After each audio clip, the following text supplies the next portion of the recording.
exploring in order to understand the suttas is a courageous task. Sometimes it's difficult, not because of the material to cover, but because of what we have to deal with within us. The things that we must relinquish, the things that we need to drop and let go of. Oftentimes we build ourselves our own versions of towers of Babylon, in a sense, with the rocks and mortar of experiences and knowledge gained, and experiences especially underline that, because that's a big factor in this practice and on this path in the Dhamma, or what we call Buddhism. But Buddhism as such is also a vastly powerful educational system. That means we can continuously educate ourselves. Just like in a school or any educational institution, you go and you move up from one grade level to the next. And sometimes, if not often, we encounter situations where we must let go of previously held notions, even beliefs, as we revisit certain principles, certain truths, if you will. And for that, Lord Buddha always encouraged his students to learn the discourses, learn, understand, and study, but not making the studying part the all in all in the practice, because he gives it importance, but not so much that it overshadows or clouds over the work that needs to be done, which is the practice. We need sufficient amount of information, yes, understanding, yes, but we need to do something with it, work on ourselves with it. Otherwise, you're just gathering data, which is a futile and rather boring and very conceited affair. Definitely doesn't get us to awakening. And that's what this path is about. The culmination of which is awakening. That's why if it differs, the Dhamma, Buddhism, if it differs from the educational system that I mentioned earlier, then it does so because it has an end point. Other educational systems don't have an end point. You just keep on going indefinitely. But when it comes to the path, to the practice, there is a culmination, and that is what we call Arahantship. The final stop, finish line, if you will, where you drop the raft, you put it down, and you're like, you crossed over. You're good to go.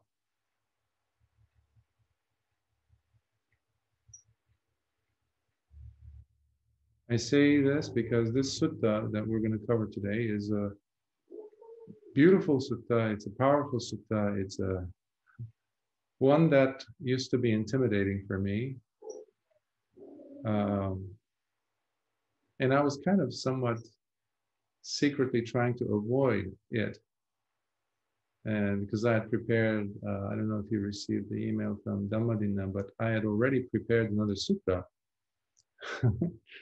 And then a few days ago, I realized, no, I have to cover this first, because it builds the groundwork for us to go and explore other suttas like the one that I was supposed to, thinking, going to be sharing. So today's sutta is called the Mahāvedalla Sutta, which is Majjhima Nikāya, or Middle Length Discourses, number 43. And it's a long sutta, but not as long as some of them that we've covered. But yeah, the meditation that you did just now, although albeit brief, I think it's going to come quite handy to kind of absorb some of the things that Venerable Sāriputta and Venerable Mahā Koṭṭhita discuss. So let's begin. I'll start with some verses. Now, these verses are not found in the sutta, but they nevertheless are very related and very pertinent. Quite so. And these verses are from the Theravada, or the verses of the Bhikkhus, the elders, the Arahants. Still and perfectly quiet, the wise speaker, never arrogant. He shakes off evil states, much like the wind shakes off the leaves from a tree. Still and perfectly quiet, a wise speaker he is, humble and kind. He has plucked off evil states, much like the wind blows the leaves off a tree.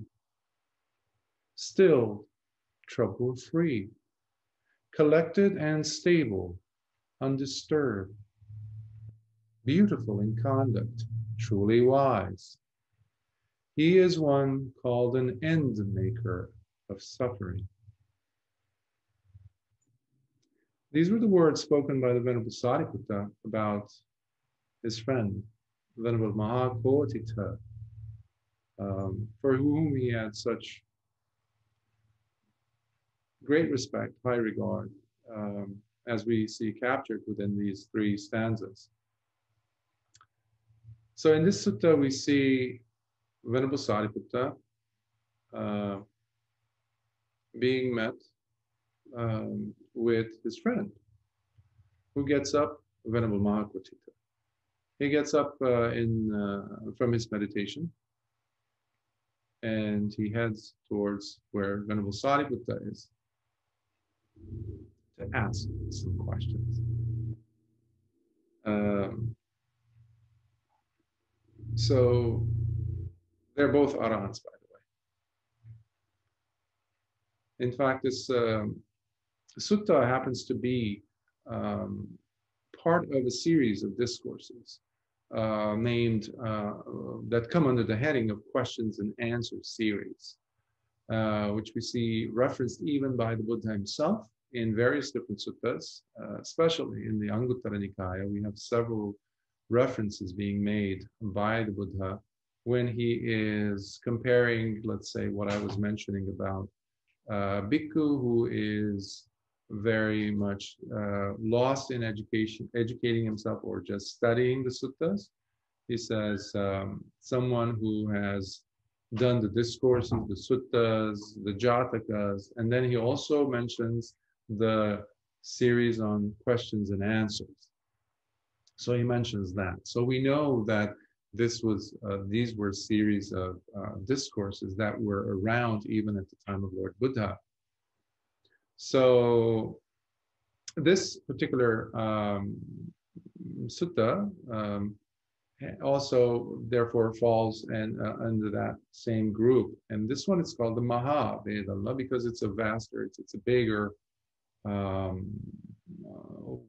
one of those series, Q&A series. Now, usually these question and answer discourses take place between two students, or two, when I say students, practitioners of the Dhamma. One of them, usually, as far as I have come across, happens to be an Arahant. The other one is not, or sometimes it is, like the case is here today. So this one happens to be one where there's, again, they have to be conversing on the Dhamma. There's got to be discussions on the Dhamma. But these Q&A series discourses are very instructional in their formulaic structure. They're very instructional. They're not just there between a curious mind and them approaching someone who has the answers. They serve a pedagogical purpose of teaching, especially those who were there around them or wherever these discourses are going to be repeated, as is the case now here with us. So there's a term for the Q&A series. It's called Vedalla, and this one is called Mahāvedalla, which is the greater discourse on the Q&A, where we have two Arahants, as I mentioned earlier, Venerable Sāriputta and Venerable Mahā Koṭṭhita. And this one is preceding the next Vedalla series, part of the series, which is Chula Vedalla, which is a shorter Q&A. And that happens to be a discussion between the Arahant Bhikkhuni, the nun, Dhammadinna, and her former husband, who happens to be not an Arahant, but an Anagami. So he's a noble disciple. So, so it's an interesting discussion, that one as well. One that I would like to touch upon sometime in the future. So that one's Majjhima Nikāya number 44, a beautiful sutta. And you see the depth of the Bhikkhuni Dhammadinna, who was actually quite recognized by Lord Buddha. And her husband was Visakha. So the term Vedalla is somewhat obscure at times. Usually commentators say it's more of a dialectical nature. Again, pedagogical purpose has to be there in, formulating the instruction, because they cover the major principles of the Dhamma. And not just in a form where it's a philosophical thing or something. No, they very much are related with taking those principles and seeing how it is applied in the practitioner's progress. So this is a wonderful map. Any of these, they constitute a wonderful formula, a structure where there's a step-by-step process as to what is taking place in this stage, for example.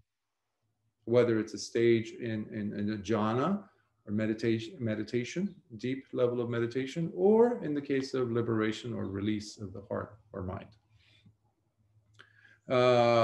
Some commentators have said that there's a presence of wisdom and joy in the questioner. Within these series. So there's this like delight, especially you'll see it today also, where the questioner gets, Venerable Mahā Koṭṭhita in this case, gets the response from Venerable Sāriputta, and he's delighted. You see the same happening with Visakha and his former wife, the Bhikkhuni Dhammadinna.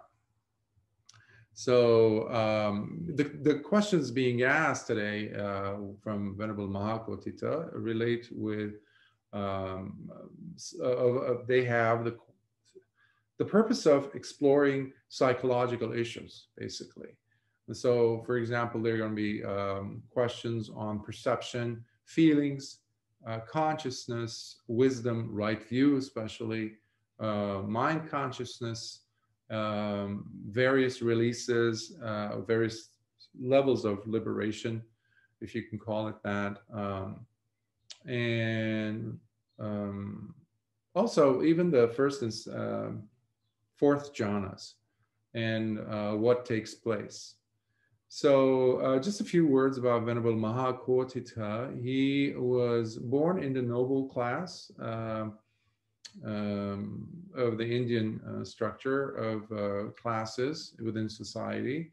So he was born in a very wealthy Brahmin family, and in the city of Savatthi. And as he was growing up, he became very much driven to study the Vedas, the holy texts of the Brahmins. So he studied all the major 3 Vedas. He became an expert at it at a young age. But then one time he hears Lord Buddha giving a Dhamma talk, which was normally the case with many of the Brahmins who turned and became bhikkhus. Many of his students were Brahmins. So this was the case also with Venerable Mahā Koṭṭhita, and that was it. And he went and became ordained, received his high ordination. And because he pursued his meditation assiduously and very carefully practiced, he, not long of a time, he actually attained Arahantship. So that's in a nutshell of the background. So let's begin.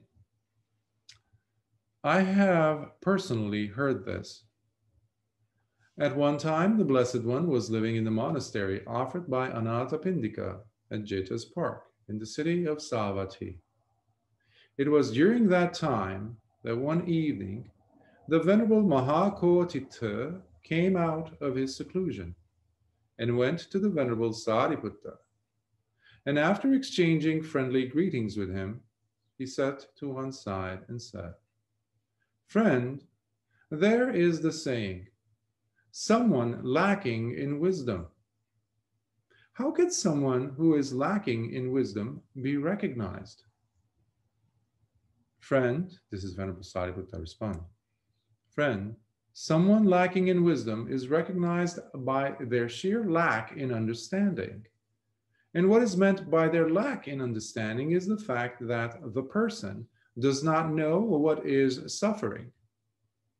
First noble truth. One does not know what the cause and origin of suffering is. One does not know that there is the ending of suffering. And one does not know the very path that leads to the ending of suffering. Therefore, friend, the person who does not know these things is recognized as someone who is lacking in wisdom. Oftentimes people say, yeah, so what's the big deal? I always know what suffering is. I know what it is. Well, how are you living your life? Based on that so-called knowledge that you have. In essence, everybody knows, but what's the level of understanding of the suffering that one is experiencing? That is key. Because you need to do something with that level of understanding. Otherwise, it's not understanding. It's just you're pushing through the strife. You're pushing through the difficult times and not learning from the whole thing.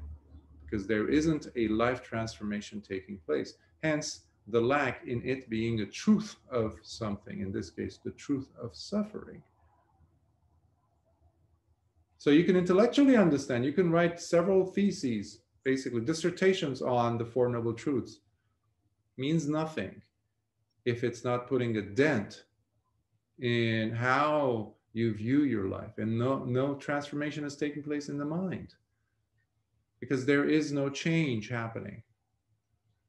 Because the person, and there's the other camp of individuals, misguided ones, who are they just say, well, Buddhism is all about suffering. The Buddha always taught suffering.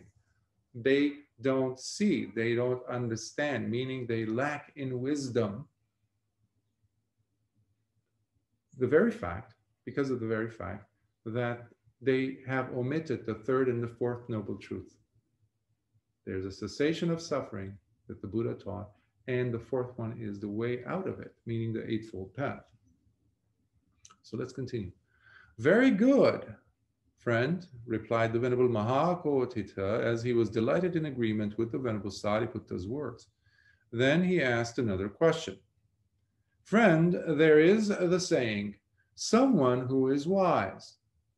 How can someone who is wise be recognized? The opposite role.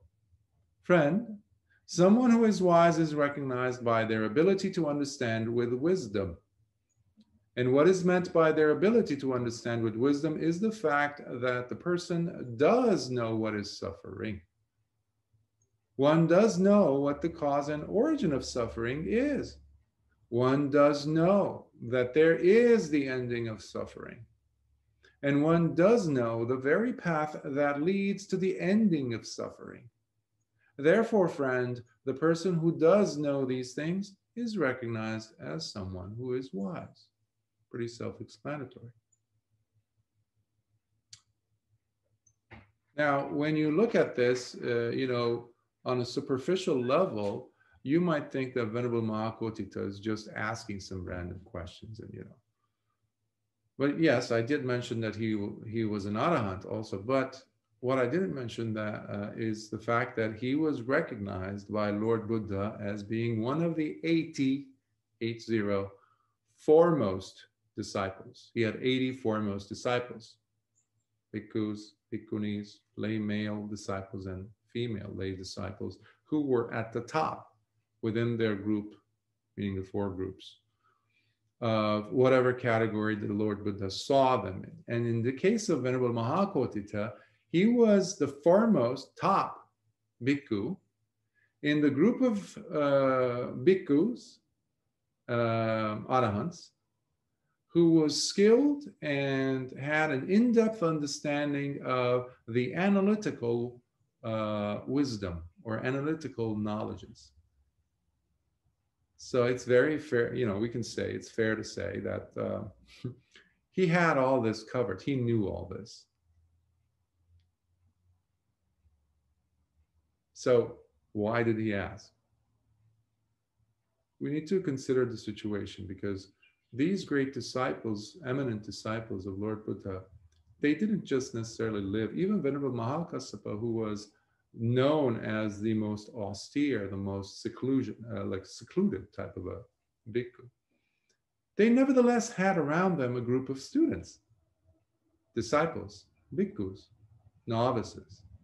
So when we heard or read Venerable Mahā Koṭṭhita getting up in the evening and going towards Venerable Sāriputta, let's not think that he just went on his own, just walking by himself he was walking with his group of students to meet Venerable Sāriputta, who was sitting along with his students. So great masters would teach in that form, their own students, by engaging in an interesting give and take, this Q&A, Vedalla, right? So, I just wanted to mention that. Friend, he continues, Venerable Sāriputta, Venerable Mahā Koṭṭhita. Friend, there is the saying, consciousness, consciousness. How can consciousness be recognized? Friend, consciousness is recognized as the faculty that knows.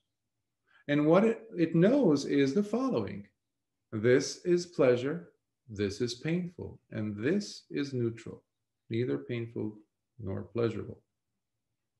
Therefore, friend, it is because of the faculty to know these things that it is said consciousness, to become aware of something. Some teachers call it sense awareness instead of the word consciousness, because in English we have consciousness that is used in different contexts, and sometimes it can be confusing.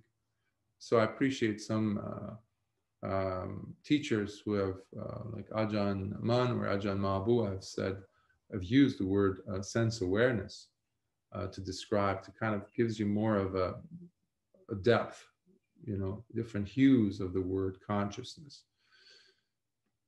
So he continues, friend, there is the saying, wisdom and consciousness. Now, are these separate from one another, or are they aspects of the same process? And how can wisdom and consciousness be differentiated from each other? Wisdom is part of the right view, which is the very first part of the Eightfold Path. So it is a path factor. You have this, right view, sooner or later, meaning wisdom, as you're practicing the Eightfold Path, sooner or later, you will be experiencing, if you persevere on the path and practice, you will taste the path. The path, Magga it's called. Each of the stages that I've gone over many times, and we'll talk a little bit more about at least one or a few of them today. Sotapanna, which is the stream enterer or stream winner, Sakadagami, which is the once returner, the Anagami or non-returner, and the Arahant. Each of these has its own respective Magga or path portion. Think of it like the entryway. It's like one of the Ajahns used to say, it's like getting up on, like walking up the stairs, and you reach the floor that you're going to be walk on. One foot is on it, but the other foot is not. That's like the path. That's called the Magga. The other portion of, so let's say if it's a Sotapanna or stream winner, stream enterer, it has the Magga, which is one of the legs, one of the feet landing. The other one is the fruition, where both feet land. So now you're there. So that person, if they reach the fruition of Sotapanna, they're called full-fledged, complete Sotapanna. Similarly, with Sakadagami, Magga, Phala, path and fruit, Anagami, path and fruit, and Arahant, path and fruit. So when we say the path factor, which means whichever one it is that they're talking about, right view delivers the person to taste that first step of any of these attainments that are supramundane. So therefore, wisdom must be cultivated. And consciousness, on the other hand, is one of the 5 aggregates, khandhas, and that allows us to get a purview, a front row seat as to what suffering tastes like. What is suffering? If you don't have consciousness, you won't know what suffering is. So consciousness is so necessary, and it's the thing that distinguishes, one of the things that distinguishes a person who's thinking, who's processing from a dead person, which we'll have references to.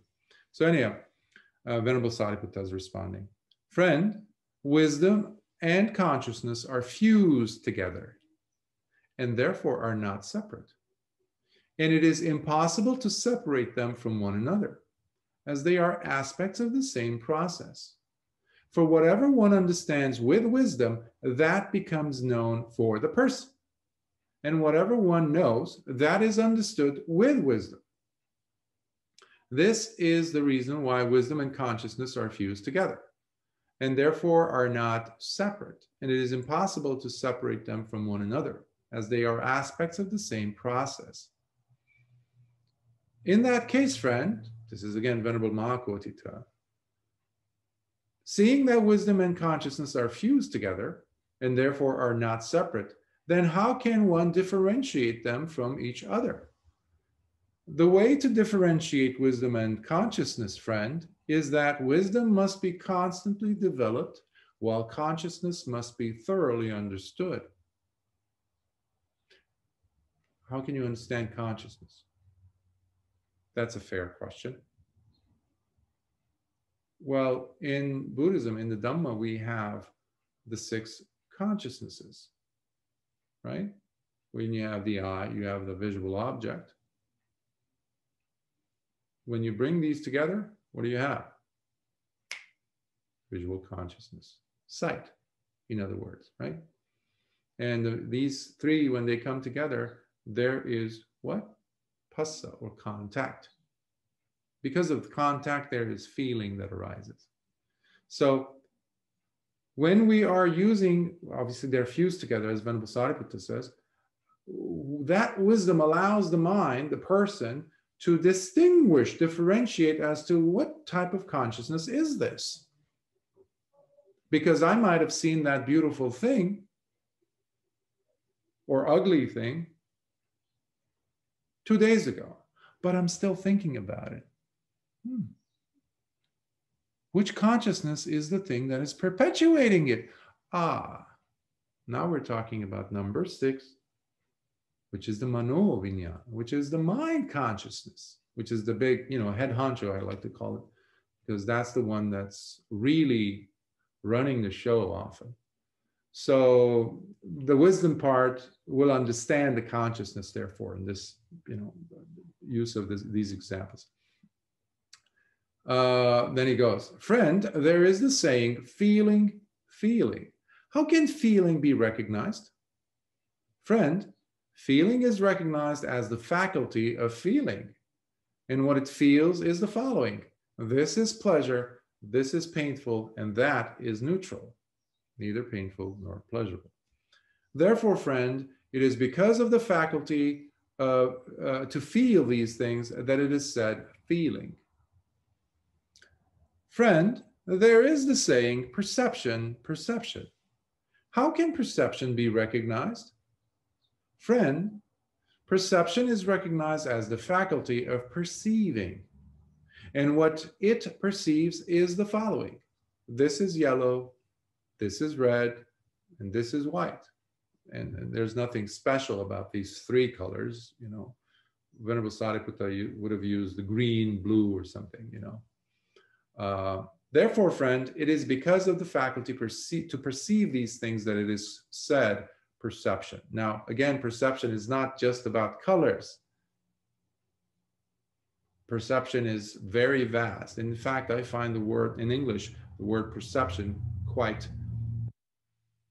poor to describe the scope of what sanya is, which is what it usually is translated as by Western translators.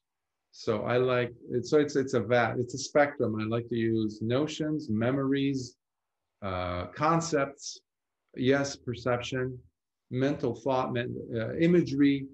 All these things fall into the category of sanya. So let's not just look at it as just perception. So, friend, there is the saying, feeling, perception, and consciousness. Now, are these separate from one another, or are they aspects of the same process? And how can feeling, perception, and consciousness be differentiated from each other? Friend, feeling, perception, and consciousness are fused together, just like wisdom and consciousness, and therefore are not separate. And it is impossible to separate them from one another, as they are aspects of the same process. For whatever one feels is what one perceives. And consequently, whatever is perceived, one cognizes by becoming aware of it. That's the consciousness part. This is the reason why feeling, perception, and consciousness are fused together. Excuse me. And therefore are not separate. And it is impossible to separate them from one another, as they are aspects of the same process. Okay.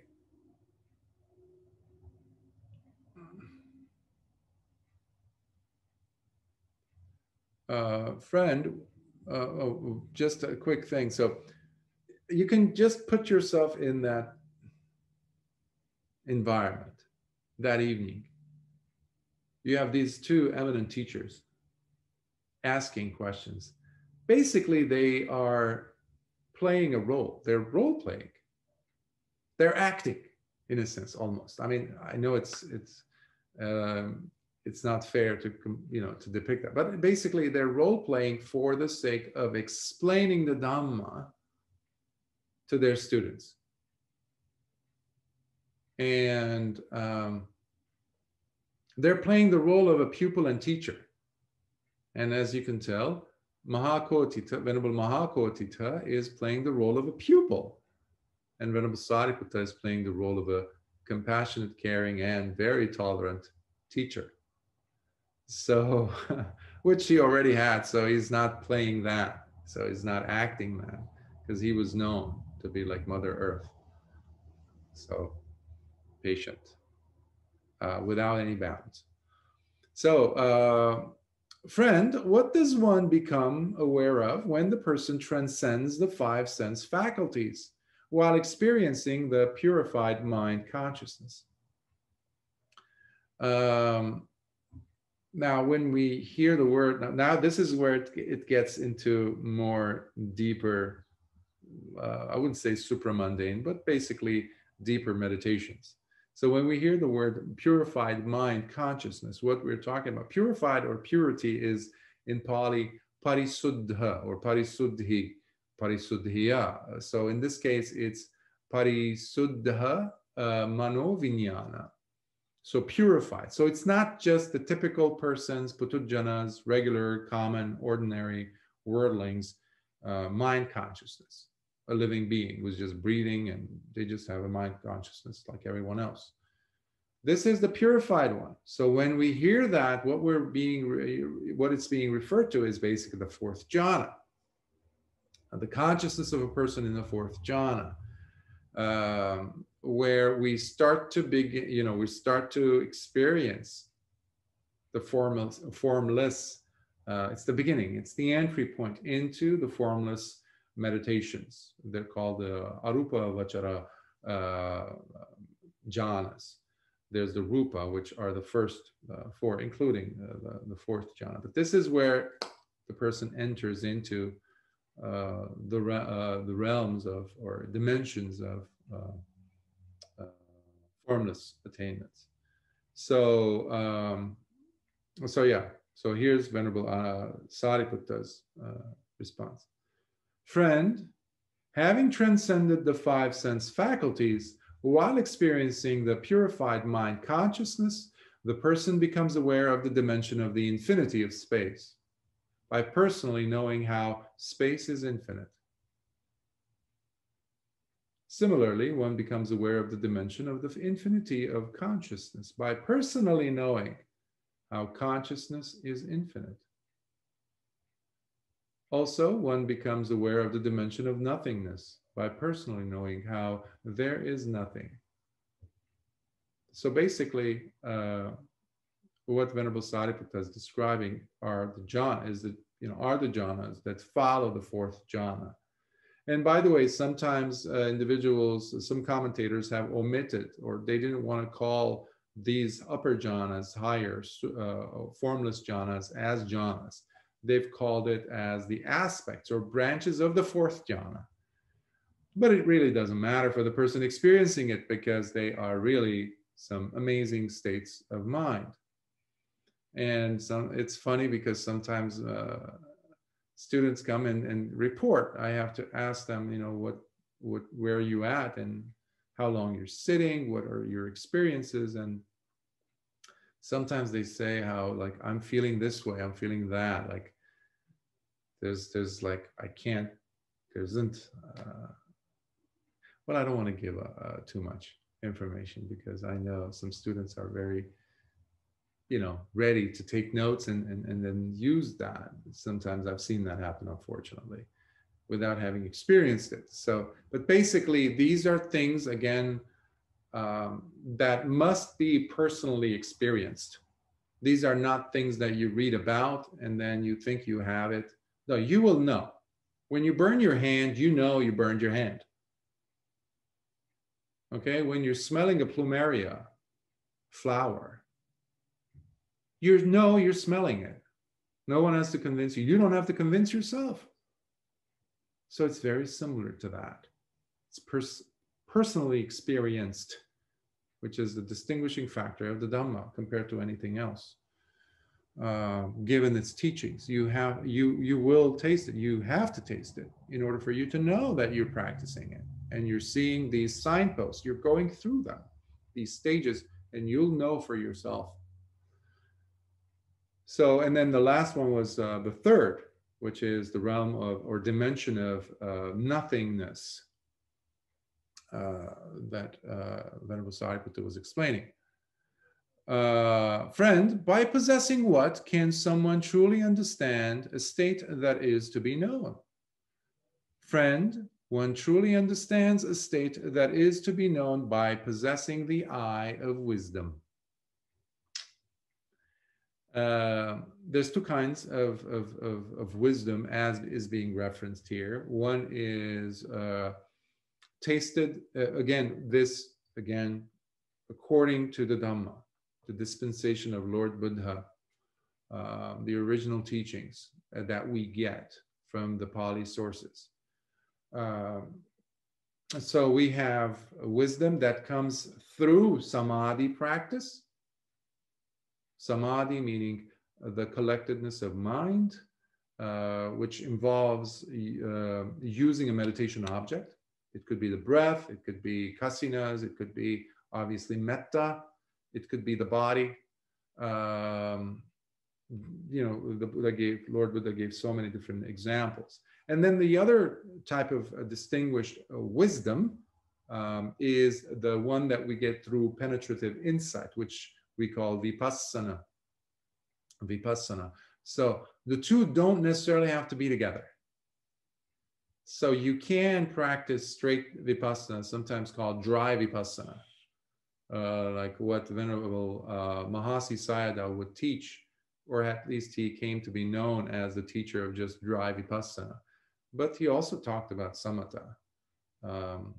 I used to think that he never talked about samatha or the jhana practices because that's what we were taught. But then you go and study his work and you see his lectures and his Q&As, and it's like, no, the Venerable really covered those because he was he was a living library of the Dhamma. And he also participated as the questioner during the 6th Council in Burma in the 60s as a young monk. So he was like a living library of the Dhamma, the whole Tripitaka. So anyhow, I digress. And what, friend, is the purpose of wisdom? Wisdom, friend, is for the purpose of realizing directly, meaning direct knowledge, and completely. It is for the purpose of knowing thoroughly. It is the purpose of release. Release, sometimes translators use giving up, relinquishing. But relinquishing what? What does the relinquishing lead us to when we're talking about direct, realizable experience, direct knowledge? We're talking about liberation, which you're going to find me use a lot, or see me as you've received the copies of this as translation. I don't use the word liberation that much. I use the release often, and it's a matter of choice. So I find that to sit much better. Yeah. So it could be freedom also. We can understand it as freedom, liberation, etc. And what it is talking about is basically ceto vimutti, the release of ceto or citta is sometimes, oftentimes actually, in my earlier years of studying the Dhamma and academically, etc., I would see it be represented as like the same way as it was a different reference to mano, which is mind. But Lord Buddha was frugal with his words. Yes, each of his words had so many nuances, and he always applied them. You have to take it in a contextual sense. But ceta or citta or ceto in this case, I like to use it as a reference to the heart, basically. That's what I'm trying to say.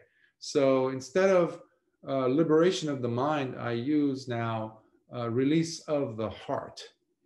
Now, the heart is not necessarily the physical heart, the anatomical structure, physiological, leading to slightly to the left of the center of your chest. That's not what we're talking about. So, so I just wanted to make that distinction between liberation of the mind versus release of the heart. They're the same thing.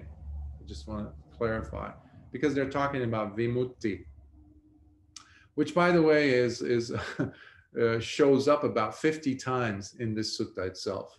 Vimutti, the word vimutti in the Pali version of it. So, because Venerable Mahā Koṭṭhita is going to go deep into the different liberations or releases, and including the boundless releases or the immeasurables or the Brahma Viharas, the Metta practice, for example, Karuna, Mudita, and Upekkha practices. They take the person. They also have this, they are called vimutti, liberation of the heart, release of the heart. Also, but again, I don't want to overwhelm you with too much at this point. Friend, how many conditions are there for the arising of right view? Aha. Friend, there are two conditions for the arising of right view.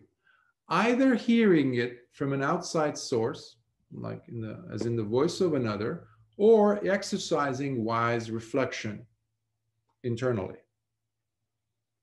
These are the two conditions whereby right view arises within a person. This is known, like, you know, this Venerable Sāriputta really was known because of this, because of the importance he laid out on the hearing the voice of another. That's why Kalyana Mittas are extremely important. Spiritual friends with whom we can associate. But we don't associate simply to hang out and feel fuzzy inside or whatever. There's a purpose. The depth of understanding of the Dhamma needs to be cultivated during those interactions. So when we hear the statement like hearing the voice of another, we need to understand that it is referencing listening to the Dhamma. You're not hearing the voice of another as they talk about what's happening in the world today, who's wearing what today, what social justice or injustice is taking place here or there. That's not the Dhamma. You're listening to the Dhamma. And because what is the point of it? Well, it is talking about what inculcates, what brings about, what waters, nourishes right view for it to sprout and grow. That's why. And the second one is wise attention or wise reflection that is done, exercised internally. And Pali, the Pali term for it is a beautiful one. It's two words, yoniso manasikara. It allows the mind to be focused. Every time you're practicing meditation, you are actually practicing yoniso manasikara, if you're doing it right. Every time you're practicing sila, if you're thinking about, you know, if I do this, I'm going to be breaking a precept, you are practicing some level of yoniso manasikara. And especially when you're applying wisdom, you're understanding the different layers of the Dhamma. For example, as if you're listening and really absorbing these words of Lord, the suttas in this case, of Venerable Sāriputta, that also allows you to create the atmosphere for yoniso manasikara, wise attention, to flourish. And let's not forget how Venerable Sāriputta himself achieved the state of stream winner years earlier, simply because he heard from Venerable Asaji the first part of the verse, that all things that have are made from conditions, and ye dhamma hetu pabhava. So whatever things that arise from a cause, basically. He heard that. He had the vision of Dhamma. He had the eye of Dhamma. He became a Sotapanna.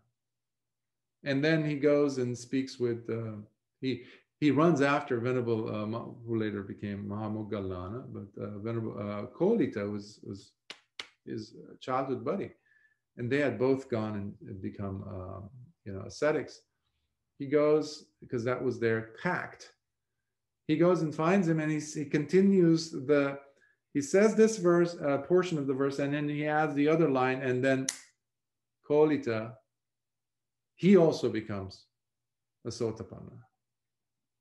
And that gives them this incredible confidence and faith, which is the hallmark, the signature of a person who has attained Sotapanna. You have that strong, strong faith, unshakable in the triple gem, without even seeing the Buddha. They knew this was it. That's it. There's no more other teacher for me. That's it. Whoever said these words are it for me. Voice of another. Venerable Assaji said those words. Venerable Sāriputta said those words. And yeah, I wanted to mention that. And with Yoniso Manasikara, the wise attention, wise reflection allows us to see the impermanency of life, the inconstancy, meaning anicca of experiences, how thoughts arise, but they don't stay the same, do they? They sustain themselves somehow and then vanish. So Yoniso Manasikara, the wise reflection, the wise attention that we are engaged in constantly, allows us to see these phases that things go through, the consciousnesses that keep coming up and changing, appearing, disappearing, appearing, disappearing, appearing, disappearing. So wise reflection or wise attention is the thing which is going to allow the person to see these three characteristics of existence and enhance the person's level of right view. So let's continue. Friend, how many factors must there be to support right view in order for the person to experience the liberation or release of the heart, freedom of mind, as their result, with freedom through wisdom as its outcome, as its fruit? I mentioned earlier about ceto vimutti, release of the heart or mind. This is also in reference to samma samadhi, or the collectedness of mind. Without developing samadhi, the right kind of samadhi that you see in the Noble Eightfold Path, the last rung of the Eightfold Path, in fact, what you're talking about is the crucial element, because right view will take you straight down to samma samadhi. Samma ditthi will take you straight to samma samadhi. And because of that, there is the possibility for the person to experience liberation. Now, this is crucial because sometimes I see people practicing some form of samadhi, some form of meditation, albeit it even has the bells and whistles of being like Buddhist or having some Dhammic elements to it, but they're not. And the person might dedicate a lifetime to that, thinking and feeling or perceiving that that was proper samadhi. And that's why we're doing what we're doing today, meaning exploring the suttas to understand what is Dhamma, what is adhamma, because we need to be very careful. The teacher must be scrutinized. The teacher's words must be investigated. And this we are authorized to do that by the Buddha himself. In the Vimansaka Sutta, he said, you are allowed to even do that with me. So basically he's saying that because he was the epitome of the teacher, capital T. And he allowed us. And now I see so many places where teachers, it's like, and the students mostly, the relationship of the student towards the teacher and what they're teaching as sacrosanct, flawless, infallible. Well, that's not Dhamma. So you owe it to yourself to go and do your own investigation. In the form of like not always doubting your teacher, but anything that doesn't sit well, to go and explore the suttas. And that is the source. That is the source that we must return back to test, because that's what Lord Buddha talks about. He says, yeah, experience is good. It's valid to some degree because you need to check it and recheck it against the two other sources. One is the suttas, the other one is the Vinaya, the code of discipline, which has tons and tons of discourses and teachings in it. So, and anytime you see something being mentioned once, that's suspicious, because Lord Buddha never talked about something once. You see references being made in different places. So it's like a web, it's a network. They have co-relationship to one another. They tied in beautifully. It doesn't stick out like a sore thumb.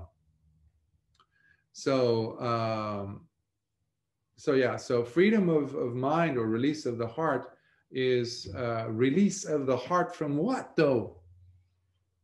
Release from the delusion, release from hatred, release from lust. So long as the heart is drenched in lust, you might be wearing the cloak or the garb or the title or the hat of Dhamma, but you're just fooling yourself. If you have greed and calling yourself, I'm a Sotapanna, I'm this, you're not. Because there's still a lot of greed there. The fetters, even the first fetters, none of them have been relinquished. So the release of the heart is beautifully reflected in its purity. Purity of, as it's sequentially dropping the fetters. The first three, for example, in the case of the Sotapanna. And as we go higher, they all come off until an Arahant doesn't have any of those 10 Sangyojanas or the fetters that we keep referring to. So Samma Samadhi I mentioned has everything to do with developing serenity of mind, which I was referring to as samatha practice, where you use different meditation objects. But in the case of wisdom, that is the result. That is the thing that comes, like Vipassana I was mentioning, that comes through penetrative insight. When we develop the ability to probe, not through analysis. Analysis serves a purpose, yes. Logic serves a purpose, yes, but it goes only so far. This is beyond its realm of influence. So it needs to be, the person has to spend time. It doesn't have to be, it could be a verse from the Dhammapada. It could be one of the lines from this sutta. But every time the person walks, and it doesn't have to be a teaching per se, it could even be your breath. But you are meticulously careful. There's wise attention, basically. As you're noticing how the breath arises, you're there with it. You're holding its hand. You're seeing where the breath is sustaining itself. And then you start seeing when it slopes down and starts to vanish and it disappears and there's nothing now. And what's happening after that? There's a new breath coming. Constantly, very curiously, enthusiastically, staying with it. That allows the person, for example, to see, there's anicca. The breath is not staying the same, Insight. And then you start seeing the same with thoughts and feelings and perceptions. The thing that I was holding so dearly, the person, the emotion. Yeah, but it doesn't have the same feel, the magnitude, the strength as it did when it first started. What is that? That causes me to have some dukkha there, doesn't it? Suffering. Because I don't want to lose that feeling, but I did. So Yoniso Manasikara allows the person to see these things, which basically is leading the person to develop penetrative insight, which is one of the fruits, outcomes of practicing Vipassana. So, which takes you straight to Arahantship, by the way. So he says, friend, right view is supported by 5 factors in order for the person to experience liberation or release of the heart as their result, with freedom through wisdom as its outcome, as its fruit, like I just was mentioning. Here, right view is supported by virtuous behavior, studying and discussing the Dhamma, serenity of mind, and penetrative insight. Therefore, right view must be supported by these 5 factors in order for the person to experience the liberation, the release of heart as their result, with freedom through wisdom as its outcome, as its fruit. When these 5 factors that Venerable Sāriputta is referring to reach their fulfillment, then you have the requirement for attaining the fruit of arahantship. Not a bad deal. The person no longer has the taints, meaning the asavas or contaminants. They're all shaken off. And that type of a person is declared as a person who doesn't have the defilements. They don't have it anymore. And their understanding is, you can call it like pure quality diamond without any inclusions, no lines, no cracks in it. So he said, it continues, friend, how many realms of existence are there? Friend, there are 3 realms of existence, which are existing in the sensual realm, kamaloka, existing in the realms of dazzling form, the deva realms, higher deva realms, and existing in the realms that are absent of all forms. These are the arupa loka realms, where there is no form, just the mind. Sensual realm, sometimes people ask me, what is that, Bhante? Sensual realm, to make it easier for you, we live in a sensual realm. We love sensuality, we exist, we respond to sensory stimuli, for example, as do dogs, as the flea does, even microbes. So we live in the sensual realm. And then even some of the devas, the lower devas, to some level, they also exist in sensual realms. And that's why sensuality that you have experienced in this life as a physical form, a living being, cannot possibly compare to the sensuality in the deva realms. It pales in comparison. And the dazzling realms are the upper realms, luminous or radiant realms are very refined. And then the formless realms, which, as I said, there is no form, body. Friend, what is the reason for future rebirth to take place into the various realms of existence? Friend, when sentient beings continue living while hampered by ignorance and fettered by constant craving, as they continuously long for various experiences, then, as a result, rebirth into various realms of existence takes place. Pretty self-explanatory. When we have that drive to experience new things constantly, it's in Pali, it's bhava or pono bhavika. That's a fancier term for the constant rebirth into samsara. It's more specific. But bhava is what we use normally, re-becoming, or sometimes people call it existence. But what it is basically just this constant state of being dissatisfied, and you want to go and try the other thing, taste the other ice cream flavor. Yeah, I want to try that. I want to try that. I want to do this, or this teaching, or that teaching. Ceaselessly, it's tiresome, as you can imagine. And what, friend, is the reason for future rebirth to not take place into the various realms of existence? Friend, when ignorance fades away and is no more, then direct knowledge arises, whereby craving ceases in one's heart.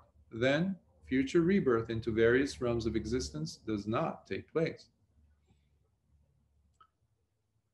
You can tell a person again and again and again and again not to be having craving.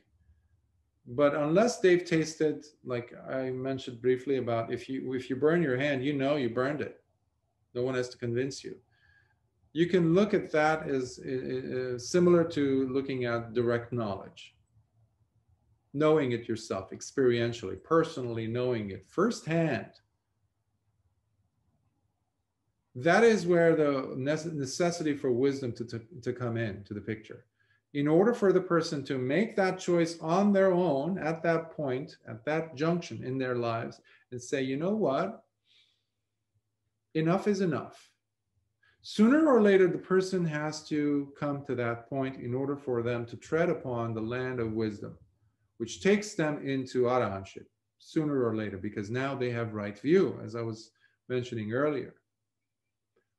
But if they don't realize the importance of the truth of suffering, like Venerable Sāriputta said very first, the beginning part of this sutta, then the person is going to keep chasing his or her own tail, never reaching any state of appeasement, any state of contentment, any state of calm, any state of wisdom.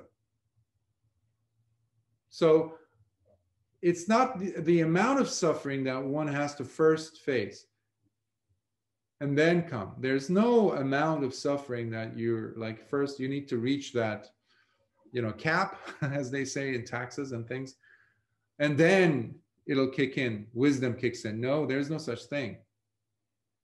Sooner or later, and this is where merits and the work that one has done in the past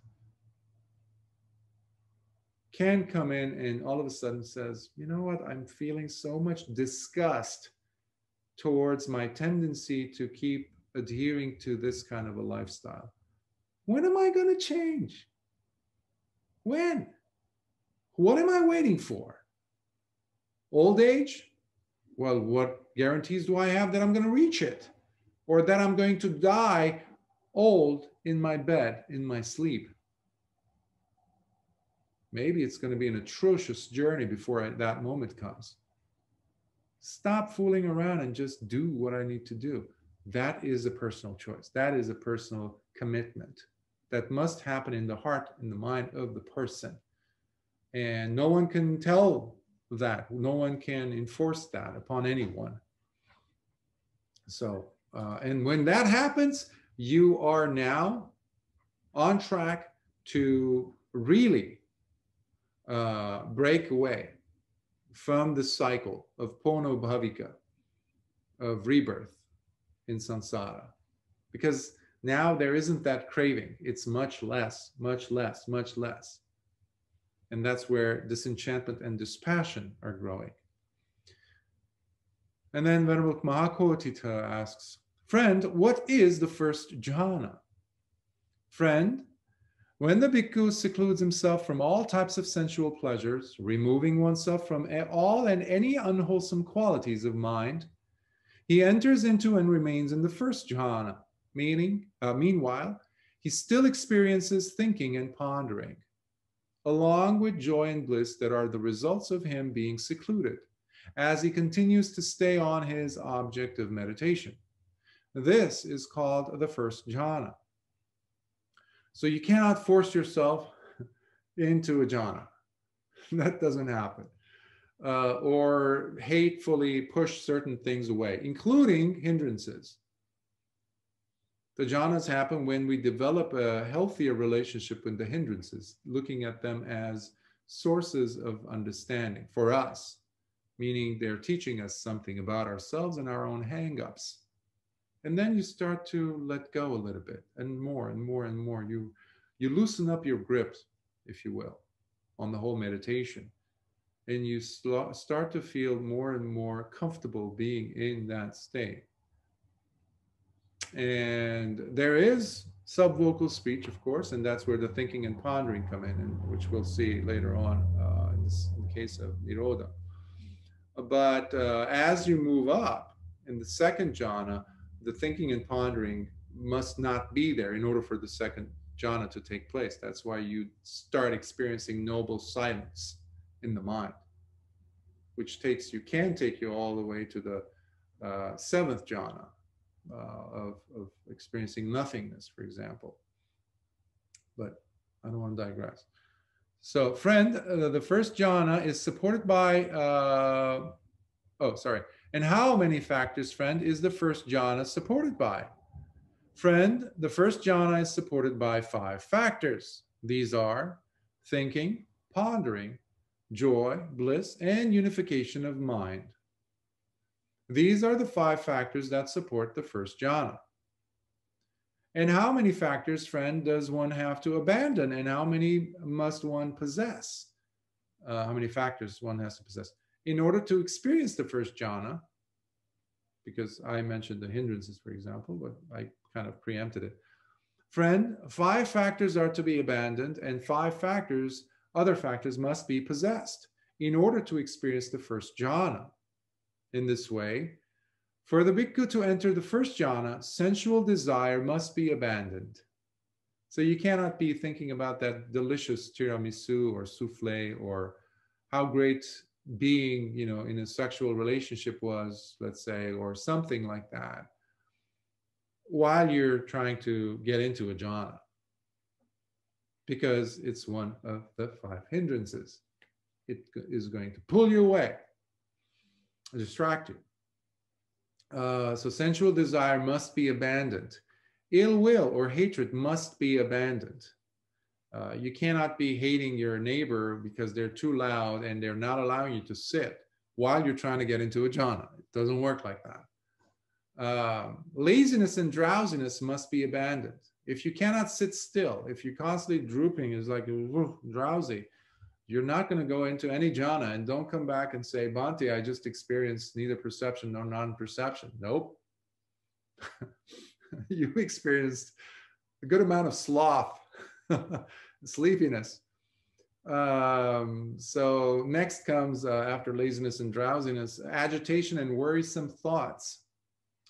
Uddacha, kukucha. These are really tough ones to get a handle on. So worrisome thoughts have also must be abandoned. And skeptical doubt too must be abandoned. I can never attain any jhana. It could happen to you, to her, to this, to that person, but not to me. That's skeptical doubt. And that's me taking away the wind from under my wings, if you will, or my sail. So we need to put that outside the door and say, whatever comes, let it come. I'm just going to create the right situation, conditions, and I'm going to have the right attitude. And I'm going to practice what the teacher has given me without changing anything, without adding anything. And allow the mind to constantly uncoil, constantly unravel itself. And I'm just going to be here, a witness to it, with a smile. Well, sooner than later, you're going to, if you keep that and maintain that consistent effort, create that opportunity, it will happen. And much more than just the first jhana, by the way. So further, the bhikkhu must possess thinking, as in applied thought, pondering, as in sustained thought, where you're sustaining, where you're maintaining your object of meditation. So if it's your metta, you're continuing to come back and seeing with wisdom whether you're still on radiating that metta towards your spiritual friend, for example, and lengthening that time, the duration of that, without any sense of agitation or forcefulness. That's key.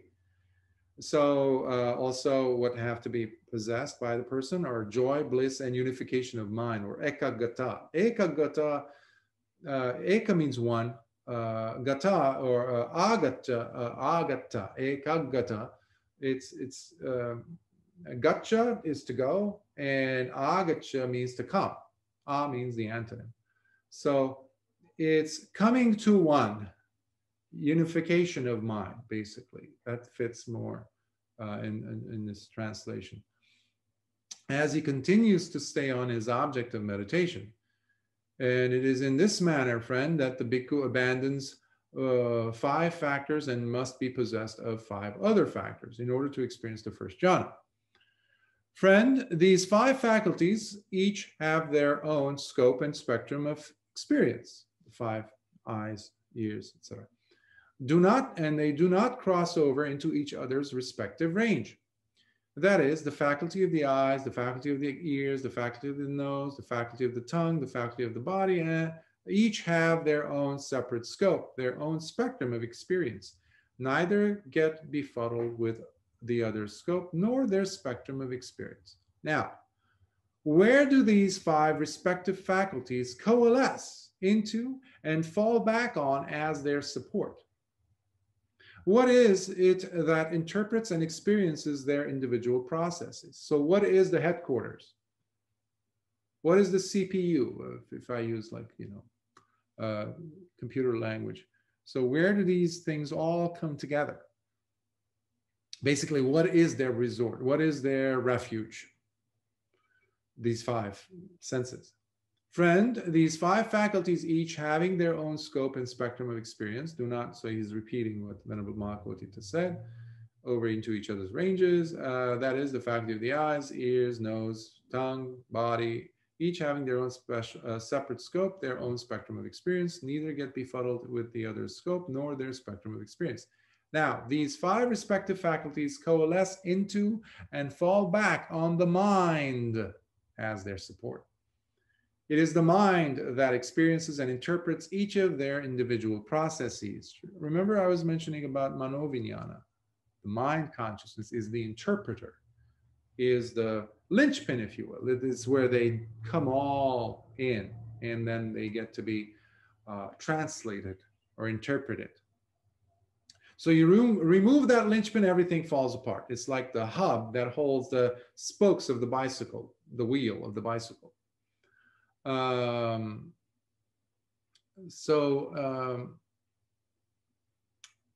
Manoviññāna also is able, the mind faculty, is also able to not just process, interpret, understand, make sense of every other senses, but it also is able to do that with its own range. So it's able to turn its gaze upon itself and explore. If we didn't have this function or faculty, there's no way we would be able to practice yoniso manasikara. There's no way we would have the ability to become arahants. The Buddha would have never taught. But he taught because he saw the way. He saw the way out. Because all the teachings at that time, they were just going in circles. Some of them looked like, felt like they were really experiencing something supramundane, but they weren't, because they were just experiencing some of the higher jhanas, and that's it.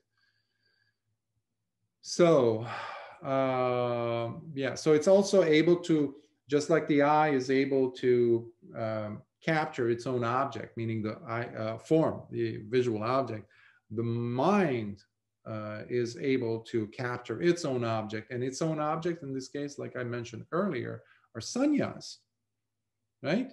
Memories, concepts, perceptions, etc., notions. So he continues, friend, by relying and depending on what are these 5 faculties sustained? Friend, these 5 faculties are sustained by relying and depending on the living vitality. Ah. And what, friend, does living vitality depend on in order for it to be sustained? Friend, living vitality depends on internal heat. And what, friend, does the internal heat depend on in order for it to be sustained? Friend, the internal heat depends on the living vitality. So he's like, okay, he's just went back to what he said first. But just a few words on vitality, living vitality. Ayu is life, in a sense, in Sanskrit, in Pali. Like we have, for example, the ancient medical system of India, which goes back, they say, over like 5,000-6,000 years. And it's called Ayurveda, the science of life. So the science of the body, if you will, also. And it is a life faculty itself, the ayu that these Venerable Sāriputta is referring to. And this is the thing which maintains the material phenomena of living things. Okay? So think of it as the one that needs to be there for the rupa, nama rupa, the rupa to be held glued together. Like in physics, nuclear physics, for example, there is, from what I recall, strong and weak nuclear energy, gravity, I think it was called. Well, the adhering, the glue, the thing that holds atoms together, molecules. So the thing which holds the quarks together, the protons in check, the electrons in check, is a lot stronger than, let's say, the water molecule is kept together. It's called hydrogen bonds, for example, not to get too scientific, but the molecules are still connected together. They're not breaking apart. They are bonded, but it's a lot weaker. So, but they need that bond in order for life to exist. And that's the ayu part, the living vitality. Now, as we age, the living vitality, guess what? Diminishes. And it's not just a matter of aging. A person can get sick at a very young age. The living vitality drops exponentially. So as far as the heat goes, where I translate it as internal heat, sometimes people translate it as warmth.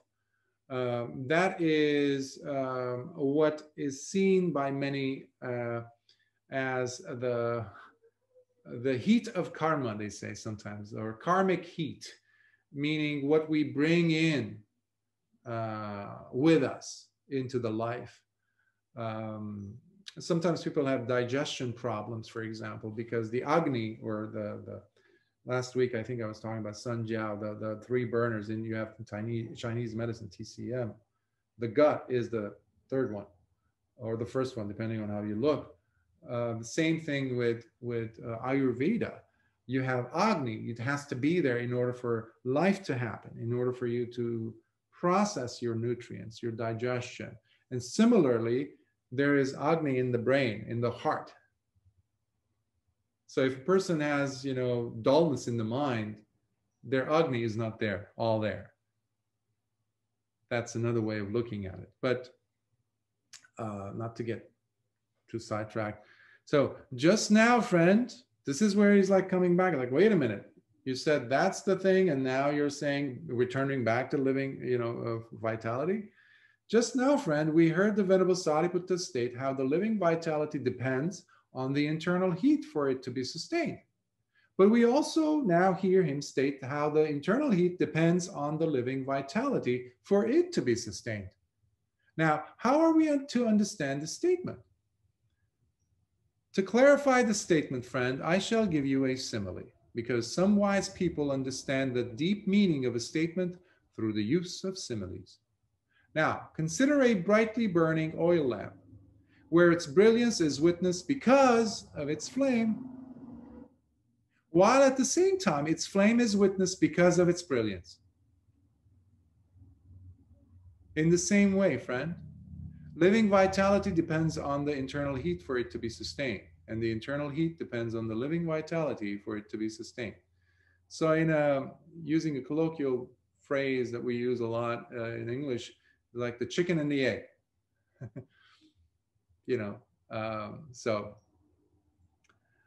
Friend, are the generative causes for life the same as feelings, or are the generative causes for life one thing and the phenomenon that are felt completely another? Just a footnote here for the words generative causes. These two words are words that I felt more comfortable in using than formations that I used to come across, which pretty much resulted in me being like caught in this labyrinth or, maze of just confusion, because I couldn't figure out what formations is, because I would think about rock formations, that formations. What is the connection of that with sankharas? And then when my practice developed and I got to understand the Dhamma differently, I saw that how it's so important, the usage of the words that we're translating. They need to have a clearer representation instead of just randomly using terms that other people have used, even one's own teachers. Because like the case was with samadhi, for years I lost years of practice because I was looking at samadhi as simply a concentrative exercise. Concentrate. That's how I perceived. Perhaps it was because also because English was not my first language, but I had studied it for a long time too. So the usage of the words are very important in what designations we use for the terms. For that reason, the meaning has to be very much, as best as we can as translators, they need to be included in the words that we use. So sankhara, either I use sankhara or formations. I'm going to use sankhara. Formations are not going to work for me, but I still use it to help people relate back to what they have read in modern English translations of the term. So I just wanted to put that there for you to be aware of. So, so generative cause or sankharas, asking, are they the same as feelings or are they different? By feeling, we need to look at the sixfold sphere of mental conduct, salayatana, including the mind in this case. It's not just the 5 faculties. Because that is, they are the ones, the 6 sense spaces or sixfold bases, salayatana, are the doors that connect us with contact, including contact with thoughts and images and notions and perceptions. So that is the way. If we don't have these, also, we won't be able to attain arahantship. At the very least, mano, the contact of the mind, so that we can at least understand the Dhamma in relation to vis-a-vis the concepts that are going on and the relationships, the proliferation of thoughts, for example. Friend, the generative causes for life are the same as feelings. For if the generative causes for life and the phenomena that are felt were the same, then a bhikkhu who has entered the cessation of perceptions and feelings would not be able to emerge from it. But because these two are distinctly different from each other, a bhikkhu having entered the cessation of perceptions and feelings can indeed emerge from it. The absolute necessary preconditions to the attainment of the mastery of the jhanas have to be there in order for a person to experience cessation. The Venerable Sāriputta is talking about. And what he's talking about is sanya vedaita nirodha samapatti, the cessation of perceptions and feelings, the liberation of that, the release of that. So the first 4 jhanas have to be experienced, and also the arupa jhanas have to be experienced by the person in order for that person to go and fall into that state of cessation, which, by the way, happen only to anagamins and arahants. Now, this is controversial within some groups. And I really debated whether, how to approach this, because, but our loyalty has to be to the truth, and the truth that is demonstrably is there in the suttas, as well as in one's own experience, and also in the Vinaya, by the way. See the connection, as Lord Buddha always wanted us to practice and base our understanding of the practice and experience by connecting it, relating it back to the suttas and what he taught. And here's an example. There, in the last decade or so, there have been teachings out there where individual teachers have talked about the cessation taking place even at the level of a sotapanna or a sakadagami, which is a stream enterer and a once returner. But nowhere in the suttas do you see this. Nowhere. And again, our basis of truth has to be, again, the experience, the suttas, and the Vinaya. Can't avoid these. So anything that doesn't fit any of these, and the experience itself is not valid on itself because it needs to be validated by the other two. Checked and cross-checked. So we need to look at that in that sense. I remember one time, one previous teacher mentioned how, well, the difference between cessation of a non-returner or an Arahant is that they can intend it to happen. Whereas in the case of a Sotapanna or once returner, they just fall into it. Again, these are things that are not seen in any of the suttas that I've come across.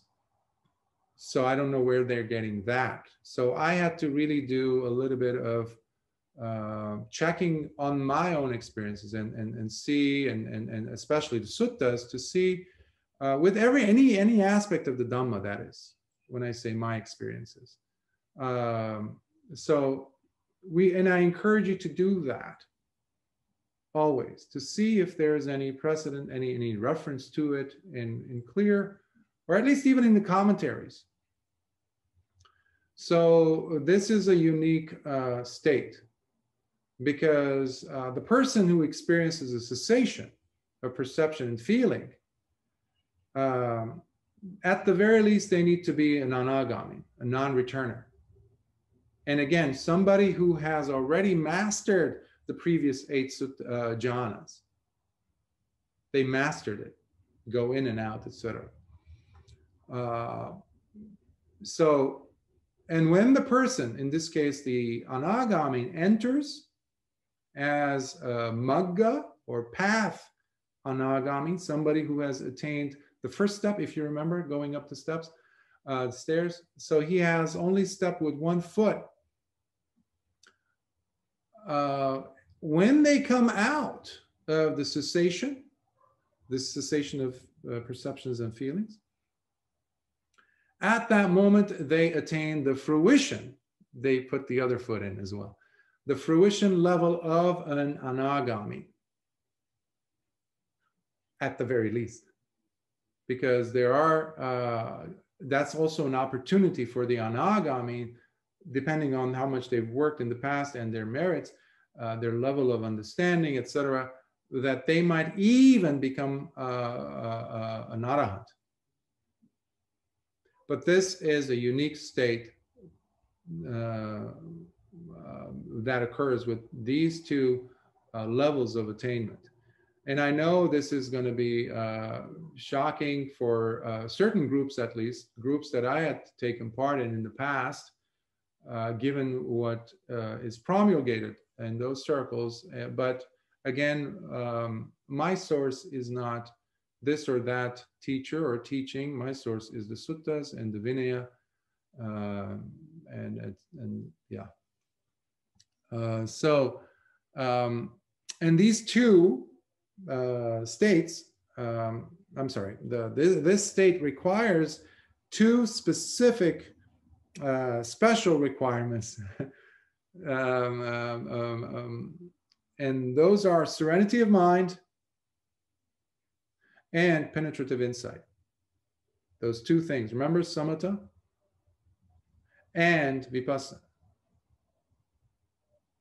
Because samatha is only going to get us, the tranquility practices, serenity of mind practices will only get us to experience at the most neither perception nor non-perception. Neva sanya and sanya. And these are nice states to be in. But they were there at the time of Lord Buddha. Venerable, Siddhartha Gautama, when he was simply an ascetic. He had attained these states, the 7th and the 8th jhana, but he was nowhere near close being to an arahant, because there was wisdom lacking. insight lacking. And this also might sound controversial for some people, but the ninth, or sometimes the cessation of perception and feeling, is considered as the ninth jhana. But this ninth, or the Sanya Vedayita Nirodha Samapatti, is a cessation of perception and feeling that didn't exist in the world. Lord Buddha introduced it. So it wasn't around. So he's the one who introduced it, because if the person attains cessation, they have really bridged the gap. They're so close to becoming an Arahant. In fact, this attainment is so important that it comes up in the other Vedalas, in the other questions and answers, like Mahāvedalla Sutta, between Bhikkhuni Arahant Dhammadinna and her former husband, who is an anagami. And they're the ones who are qualified to talk about cessation, because they understand what it is, because of the nuances and the intricacies that are undergone, that are experienced by these individuals that are on this level, or these levels. So just say a few words on this as well. The commentators mention how the person can sit in this state for no more than 7 days, because the living vitality that Venerable Sāriputta was talking about runs out. And the person here has to relinquish the desire to come back. And there are people who have died simply because they have let go of the desire, the living vitality, because the life force, if you want to say, or you can mention it as, think of it as prana in Ayurveda, or chi in Chinese medicine. So that has been let go of, in a sense. And the person just wants to ride that wave beyond 7 days, and they just drift into Mahaparinibbana. So whether it's an anagami or an arahant, they can do this.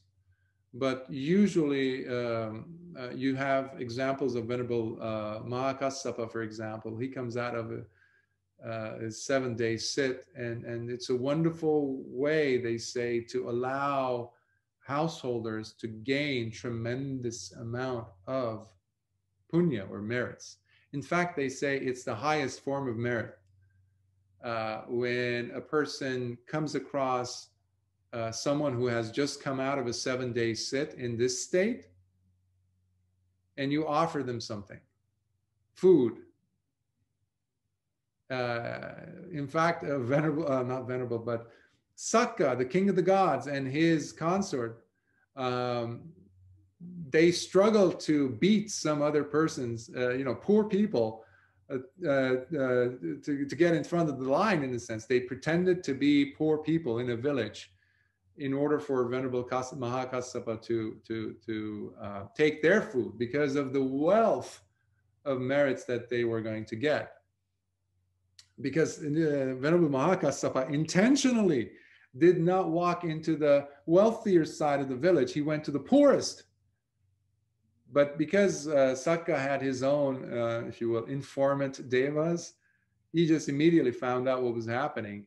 And he went there and pretended to be an old man, his consort, old woman, and they made this incredibly tasty, delicious, divine food offering to Venerable Mahākassapa. And he tastes this, takes it at least, he smells it, is like, looks at the old man, is like, this is not normal food. Is that you, Sakka? And he sees them. But basically, just to, so it's 7 days is the limit, they say. Otherwise, the person will die. Some people have said, no, you can go beyond 7 days. I think even being there, why don't you get there, even if it's a minute, and you tell me how that feels for you. Friend, how many things must the physical body be deprived of first before it is discarded and tossed aside like a lifeless log? Friend, the body must first be deprived of 3 things. That is, living vitality or life force, like we said, internal heat, and consciousness, before it is discarded and tossed aside like a lifeless log. Friend, what is the difference between someone who is dead and a bhikkhu who has entered the cessation of perceptions and feelings? Now, just to mention, why did they include a bhikkhu here? Because Visakha, the former husband of Dhammadinna, lady, Venerable Bhikkhuni Dhammadinna, who is an Arahant, the husband is not a bhikkhu. Well, because he's an anagami. But here in this case, everybody who's sitting in this milieu is talking to they're all surrounded by bhikkhus, or at least novices. So that's why the reference is here being made to the group of bhikkhus who are being educated. Friend, when someone is dead, then their bodily sankharas, or generative causes, also I used activation energy, or / formations, sankharas basically, have all ceased and died down. Their verbal sankharas have all ceased and died down, and their mental sankharas too have all ceased and died down. This is in case of the dead person. In addition, their living vitality has ceased and died down, as well as their internal heat, which has been extinguished and come to a complete halt. This part that I want to share with you briefly is mentioned in the Chula Vedalla, the following sutta actually, number 44, which I just mentioned several times today, between Dhammadinna and Visakha. That's where we get into more details about specifics into what the verbal sankharas are, bodily sankharas, etc. But just to kind of help you to kind of formulate some ideas about what it is talking about, when we talk about the bodily sankharas, we're talking about the in and out breathing. The bodily sankharas. That comes to a stop in a person who is on this, getting into the state and is in the state. The verbal sankharas are thinking and pondering. Now, thinking and pondering, you would think, oh, wait a minute, that has to do with the mind. Why is that? But no. Before we break into speech, we have to have the thought in mind. And that is what Venerable, the late Venerable Katukurunde Nyanananda, the one who wrote Concept and Reality, and we talked about the Madhupindika Sutta, the honey bulb, he calls it subvocal speech. I like using that a lot, subvocal speech, but you know, that's the verbal sankhara. And then you have the feeling and perceptions as or perceiving as the mental sankharas. So when a person is dead, these things, these 3 come to a full stop. In addition to the other, the life living vitality, life force, and the heat is gone.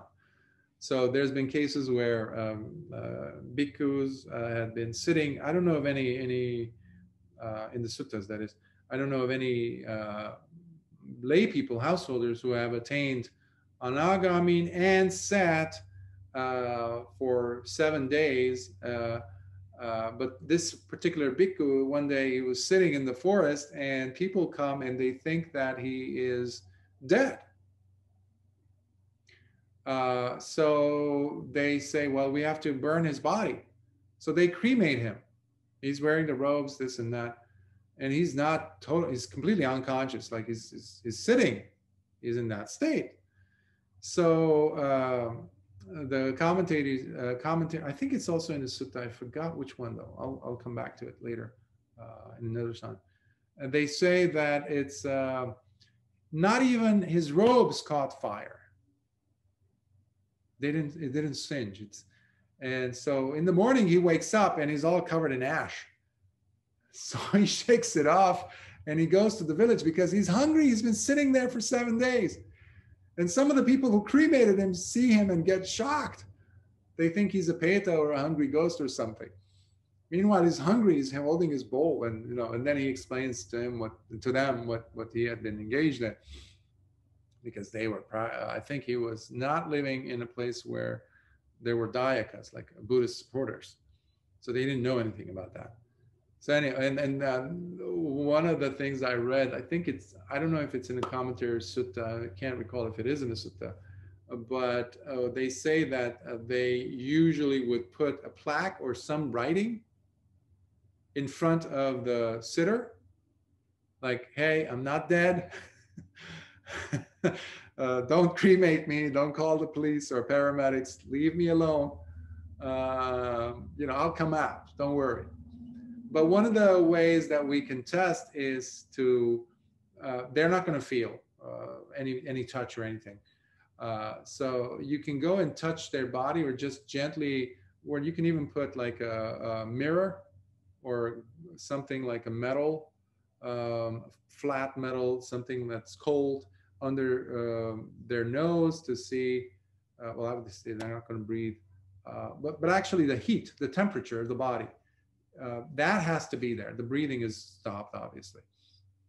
I was thinking about a different attainment. On the other hand, with the bhikkhu who enters the cessation of perceptions and feelings, his bodily sankharas have all ceased and died down. His verbal sankharas have all ceased and died down. And his mental sankharas too have all ceased and died down. So far, it's the same thing as a dead person. But his living vitality has not been exhausted nor come to a halt, and the internal heat necessary for life to occur has not been extinguished, while his mental faculties, in fact, are now much clearer and refreshed. This is the difference, friend, between someone who is dead and a bhikkhu who has entered the cessation of perceptions and feelings. Friend, how many conditions are necessary for attaining the heart's release by experiencing the equanimous state of neither pain nor pleasure? So he's talking about the fourth jhana here. Okay, neither physically not feeling the pain or pleasure. Friend, there are 4 conditions necessary for attaining the heart's release by experiencing the equanimous state of neither pain nor pleasure. That is, by giving up both pleasure and pain, and having already gone beyond joy and anguish. The bhikkhu abides in the purifying mindfulness with equanimity, parisuddhiya, that I was mentioning earlier, as he attains to the 4th jhana, while experiencing neither the pleasure nor pain. This is, again, the body, you're not feeling anything. And in fact, the person might even experience the hands not existing, the legs not existing. So it's a very weird state for many meditators initially. So again, I'm not from the camp who likes to give too much information about these different jhanas because the brain is very sneaky. The mind, that is. These are the 4 conditions necessary for attaining the heart's release by experiencing the equanimous state of neither pain nor pleasure, neutral. So basically, the mental feelings have to be overcome first, and then so that the mind doesn't distract itself, and slowly, the other 2 physical feelings of pain and pleasure have to be transcended right after. Friend, how many conditions are necessary for attaining the signless release of the heart? Animitta. Nimitta, animitta. Sign is usually the term, nimitta, that we use. Friend, there are 2 conditions necessary for attaining the signless release of the heart: not paying attention to any signs and putting the focus only on the signless element. These are the 2 conditions necessary for attaining the signless release of the heart. When we talk, whenever you come across signless elements, signless attainment, signless release, what the Venerable Sāriputta and Lord Buddha refer to here by that term is Nibbana. Anytime you have images, anytime you have any type of concepts, experiences, and things like that, Bhante, I'm seeing lights. Okay, so I can't give you a badge for that, you know, like there's no such thing. So I need you to become your own teacher at that point and say, well, is this a nimitta? Is this a sign? Yeah, okay, drop it. Because is that the goal? That's what I have to tell people. Is that the goal that you're after? Is that why you're sitting? To get these cookies? Or are you after the main meal, the fruit of arahantship, understanding? Well, if that's the case, then you're going after the signless, not the sign. So the signless element that Venerable Sāriputta is talking about is the animitta dhatu, which is nibbana. So in this case, sannyas are, not just in this case, but in every case, sannyas are the enemy. Think of it like that. Sannyas, perceptions, anything that comes to mind, have disdain towards it, run away from it. You're not there to play around, ball with it, to engage in it, and if you're engaging, guess what? Chances are you're already engaging in thinking and pondering, and whatever state you were in, you drop back down to at the most to the first jhana. So you're not in any lofty state to begin with. So images are going to be grasped onto, and the moment you do that, you're so far away from experiencing the signless, which is nibbana. So drop it and redirect your attention back to the signless, away from any kind of phenomena or grasping onto them. So, friend, how many conditions are necessary for remaining in the signless release of the heart?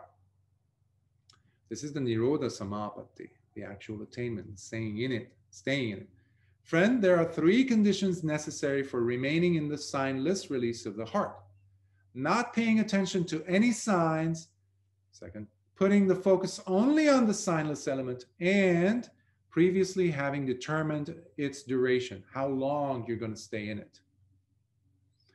And these are the 3 conditions necessary for remaining in the signless release of the heart. Now, because both are arahants, I suspect that is the reason why Venerable Sāriputta is feeling comfortable to get into this much detail, because Venerable Mahā Koṭṭhita knows all these things. How long he has to sit has everything to do with how long he already predetermined for himself, decided before sitting. And that making that determination part also is very crucial for an anagami who wants to stay, and how long he wants to. Let's say I gave the example of 7 days. That is not happening haphazardly. He or she already predetermined that for herself or himself prior to sitting. So the signless attainment, which is animitta ceto vimutti, the signless release of the heart, is none other than the fruition of arahantship. That's why the arahant can slide into that state and stay for however long he wants. And the arahants, the great arahants, including Lord Buddha, used to stay in that state, especially when his back was hurting so much.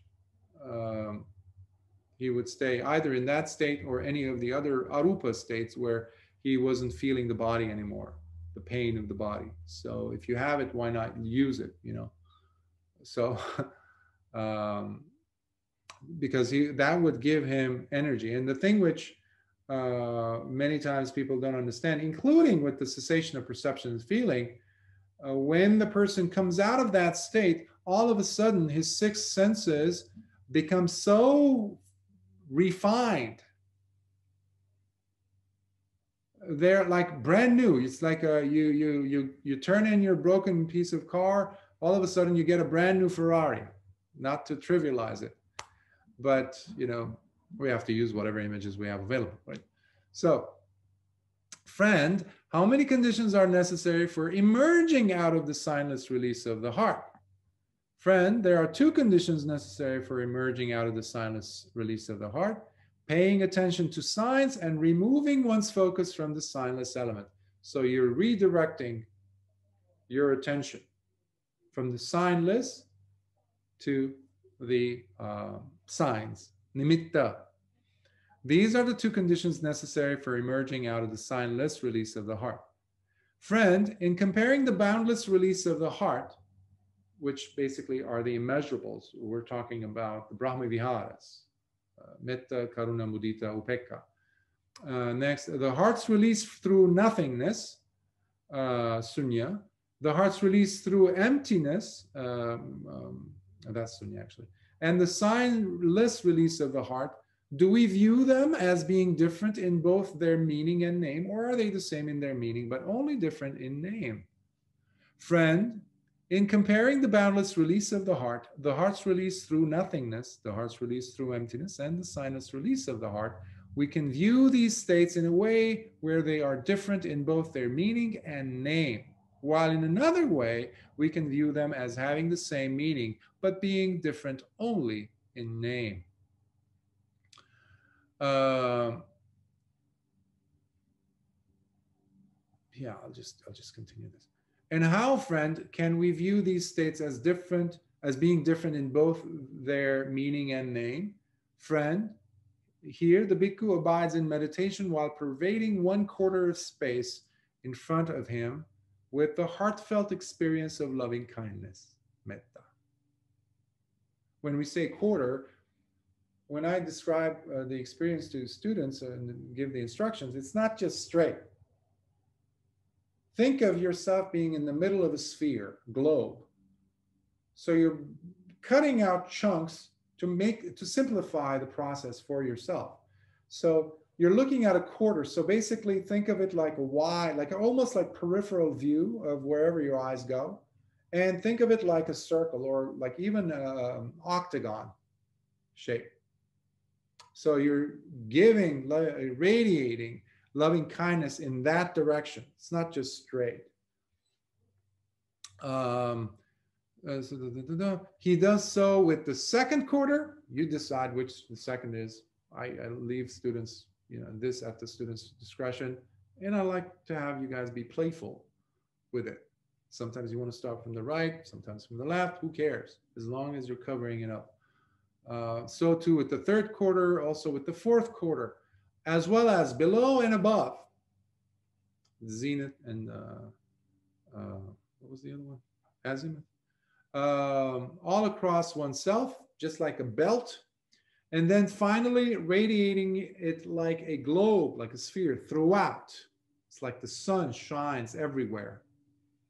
Encompassing the worlds around him and everywhere with a mind that is drenched with loving kindness, which is abundant, spreading everywhere, immeasurable, free from any fear or hostility, and without ill will.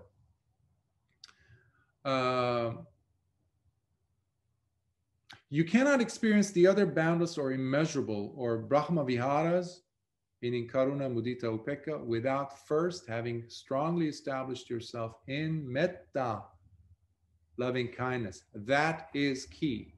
You need to really develop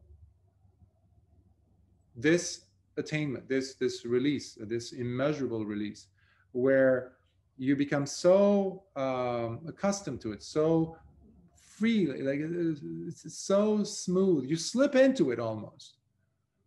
That often, more often than not, it automatically happens where the person transitions into, for example, compassion, which comes after. And these are the 4 divine abodes that I was mentioning. And it allows the person, they're not freedom as like the fruition, like we talked about, the signless, animitta, but they prepare the mind because you are shattering breaking all the walls between this idea of a self and everything else. That idea, that sense of identification, that I have a substantial presence, this is me, these are my thoughts, etc., is layer by layer, it's coming off. It's like dead skin falling off. And that falling off process takes place throughout the four divine abodes, or the four Brahma Viharas, starting especially with the metta practice of these boundless releases. So he says the same thing. I want to save some time, and forgive me if I'm going to jump through, but I'm just going to point out the other four. So similarly, he abides in meditation while pervading one quarter with compassion, and he does so with all sides. Same with altruistic joy, which is mudita, and then finally with upekkha,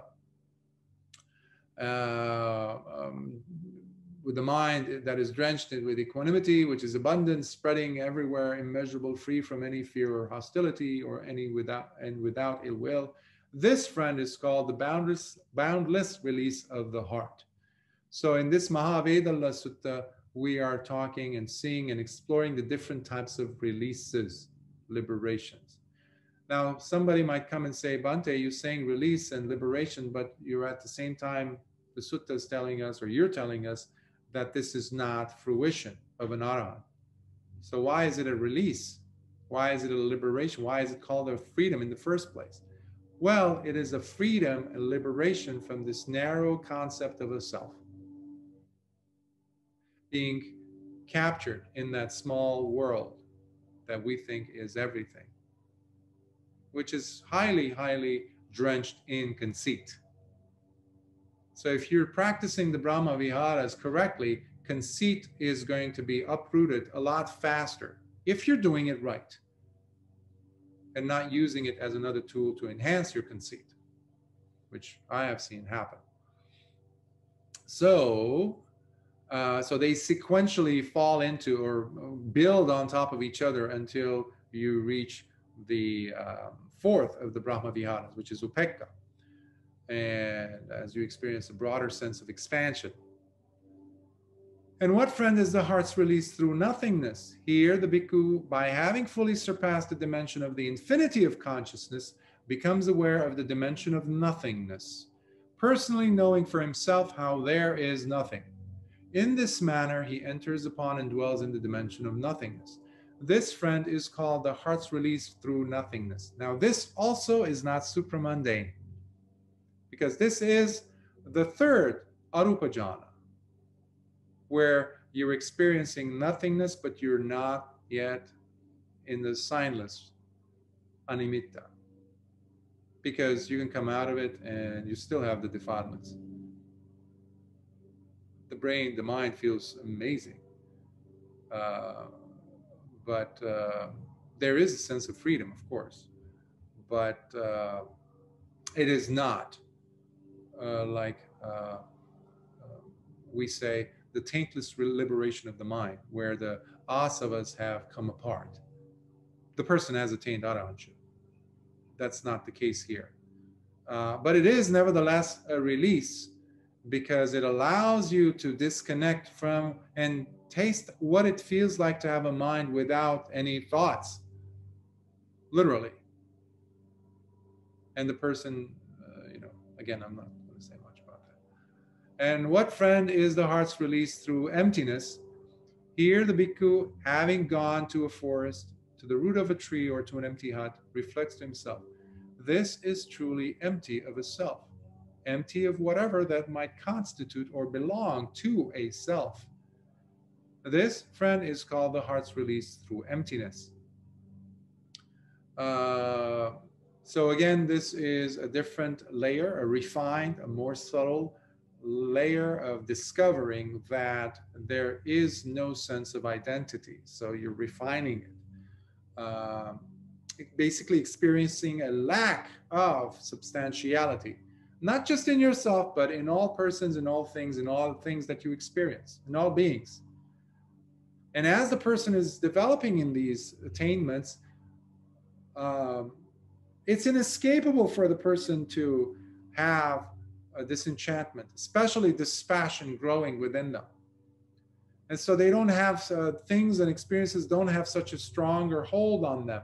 That's why the mind doesn't get so agitated. Doesn't get agitated. Remember that sutta where we talked about where Lord Buddha came and visited Venerable Mahāvedalla, and he went through all of these steps, you know, sabbe dhamma nalang abhineve saya. Nothing is fit to be clung to. When you're doing these things, you see anicca, you see suffering, you see cessation, you see relinquishment, and then you see, wait a minute. Things are changing, there's suffering. Well, why am I so like all up in arms about these things? Suddenly the mind gets less and less agitated. Sees the whole joke about the whole thing, the play behind it. It's like, oh man, I'm stuck in this. No, I'm not. I'm seeing it now. And I can make a choice not to be pulled into it. And the mind gets less and less agitated until it reaches a state of awakening. So this is one of those states where the person is getting more of a crystal clear understanding of the lack in substantiality. And what, friend, is the signless release of the heart? Aha, this is the supramundane state. Here, the bhikkhu, by not paying attention to any signs and by putting his focus only on the signless element, enters the collectedness of mind that is the signless release of the heart. This, friend, is called the signless release of the heart.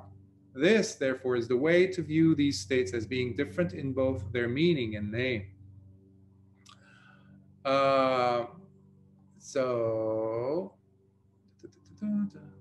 And how, friend, can we view these states as having the same meaning while being different only in name? Here, friend, greed is seen as a limiting factor. Hatred is seen as a limiting factor. And delusion is seen as a limiting factor. In a bhikkhu who has destroyed his contaminants, asavas, these limiting factors are automatically dropped, relinquished, cut off at their root, turned into a palm stump, never to grow back again at any point in the future. For this reason, friend, of all the boundless releases of the heart, the immeasurables, the divine abodes, metta, karuna, mudita, upekkha, the immovable release of the heart, the unshakable release or liberation of the mind, is declared as being the very best. So here, Venerable Sāriputta is saying, the attainment of Nibbana surpasses these. Friend, that immovable release of the heart is empty of greed, empty of hatred, and empty of delusion, because in the other states you could or would have these. Big possibility that they're there. For a person who obviously was an Arahant, you don't have these. Friend, greed is something, hate is something, and delusion is something. Something to be reckoned with, basically. In a bhikkhu who has destroyed his contaminants, these three defilements are automatically dropped, relinquished, cut off at their root, turned into a palm stump, never to grow back again at any point in the future. For this reason, friend, of all the releases of the heart through nothingness, the immovable release of the heart is declared as being the very best. So it even tops that, the nothingness state, because it's still not supramundane. We're just talking about the seventh jhana. Now, friend, that immovable release of the heart is empty of greed, empty of hatred, and empty of delusion. He's still repeating that when you reach that animitta or signless state of fruition of arahantship, defilements are bye-bye. They're gone. You don't have them. So, greed is a sign maker. Hatred is a sign maker. And delusion is a sign maker. When we say sign maker here, we're talking about sannyas in the mind. Remember the phenomena, images, this, Bhante, I'm seeing lights, I'm seeing this, my body's feeling that. That's all sign making. Don't waste time with that. Stop messing around. Go back to what you need to be doing. In a bhikkhu who has destroyed his contaminants, these three defilements are automatically dropped, relinquished, cut off at their root, turned into a palm stump, never to grow back again at any point in the future. For this reason, friend, of all the signless releases of the heart, the immovable release of the heart, the unshakable liberation of the mind, which is the same thing, is declared as being the very best. Now, friend, that immovable or unshakable release of the heart is empty of greed, empty of hatred, and empty of delusion. This, therefore, is the way to view these states as having the same meaning, but being different only in name.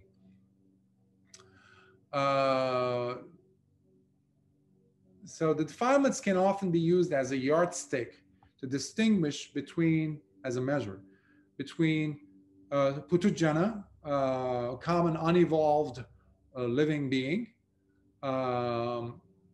or a noble disciple, like a sotapanna, a stream enterer, or a once returner, or a non-returner, or an arahant.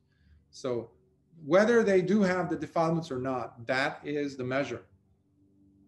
So you can come to me and say, Bhante, I'm an arahant now. I have people now, telling me that, oh, so-and-so is an arahant, or he's a layperson and is still an arahant. There goes that, because you cannot be an arahant and be a layperson.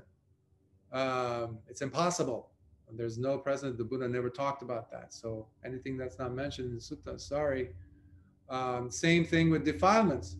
Well, my teacher gets mad, angry, and upset when you take something from him. Well, what does that mean? Well, there's greed. My teacher gets angry and starts kicking the dog or the cat. But you have to understand, my teacher is a special being. He's an arahant, or is really close to it. No, he's not. There's defilement there. He's definitely not an arahant. Or she, doesn't matter. So basically, using the defilement as a measure, and it behooves upon the student to do their legwork, to scrutinize. Again, so the term that for the immovable release of the heart that runs throughout the sutta, especially the last portion, is akuppa ceto vimutti. One of the most beautiful phrases that I've ever heard in my entire life. And it's just beyond words. As we're seeing how beautifully Venerable Sāriputta is describing it, and it gives us the enthusiasm, the energy, the willingness, the zeal to go ahead and pursue our path harder and more, with more diligence and vigilance, to push and to go and taste these states for ourselves.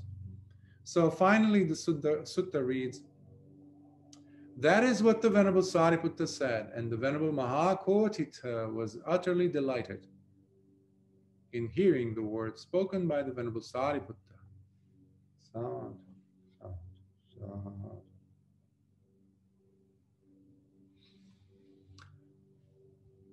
Okay, a very juicy, very spread out, detailed sutta. And now I will pause and hopefully there's some questions, comments. Oh, Upatissa has a question. Unfortunately, he's unable to connect through voice, so I shall read. Thanks very much, Bhante, his message.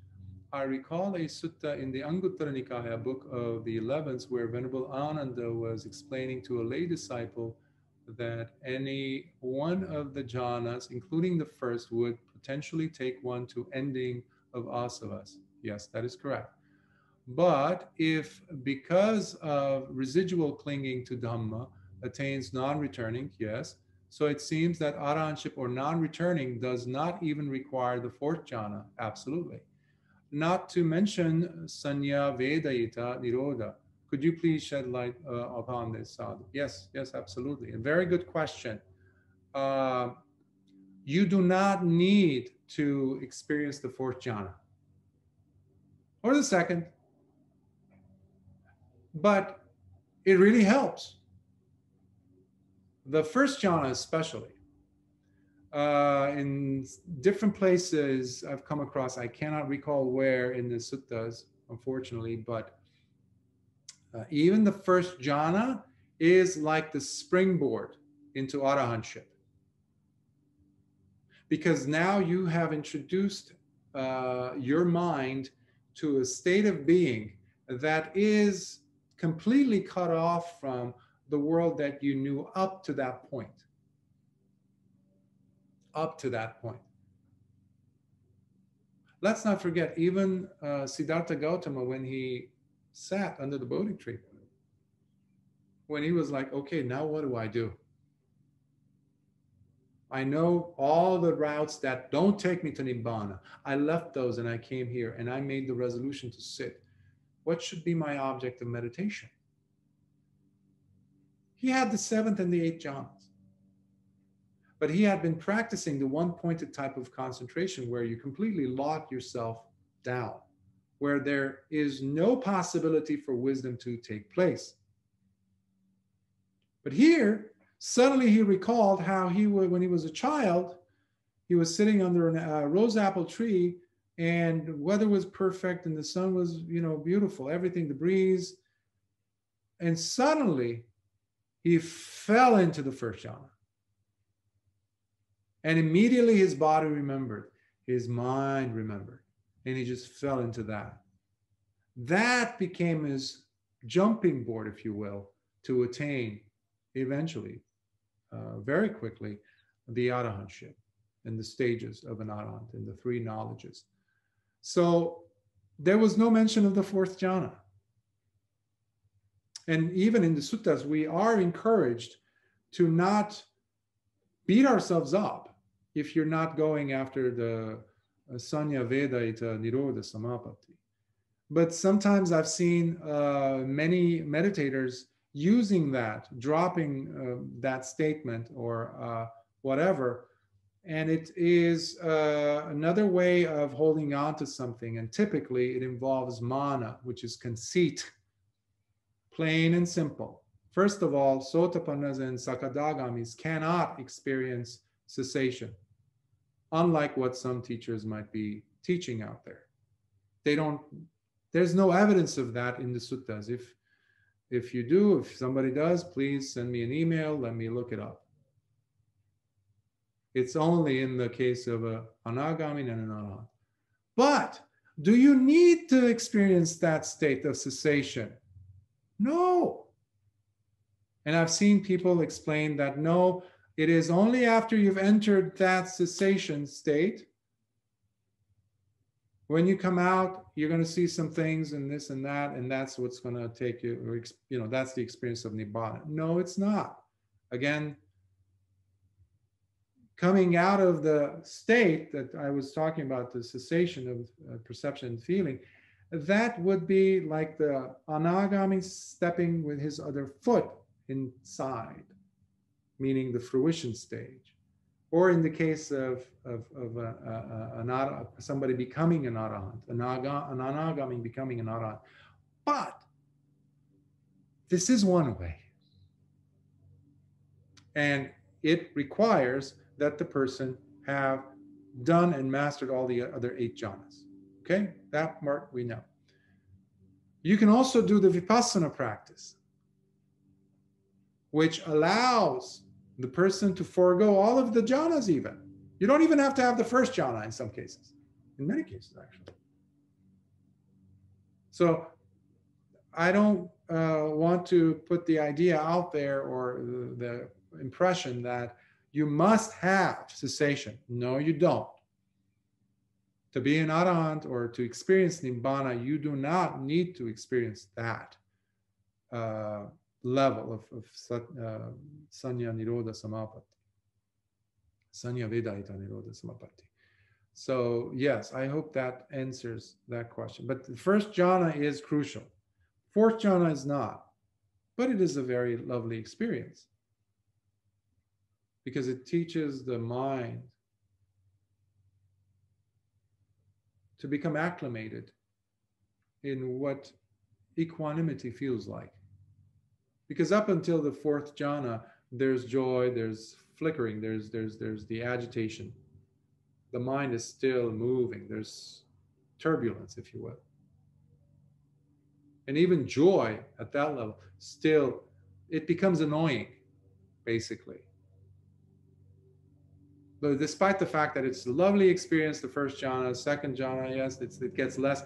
But as you're going up to the fourth jhana, these factors that Venerable Sāriputta talked about, the 5 jhanic factors, they are moving. They're not steady. They're not like fixed.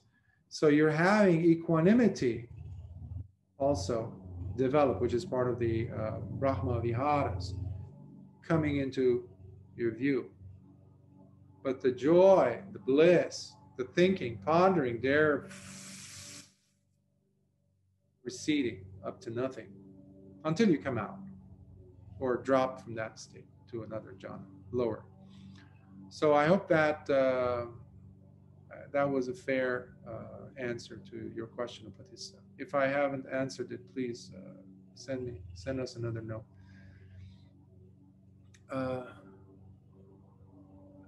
Excellent. Other thoughts, questions, comments?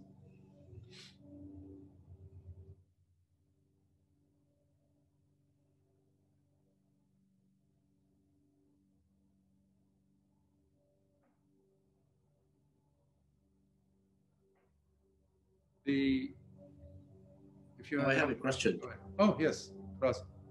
Oh, Bhante, yes, thank you. That was a little bit hard to understand, but I try to follow. My question is, it seems that you yourself are pretty good at discerning, because you always give examples about people who feel that they've attained this or that, but actually it's a sort of illusionary or delusionary, and that basically they are actually kind of clinging or stuck on the semblance, maybe, or the appearance or whatever, rather than the essence or the kind of maybe reality.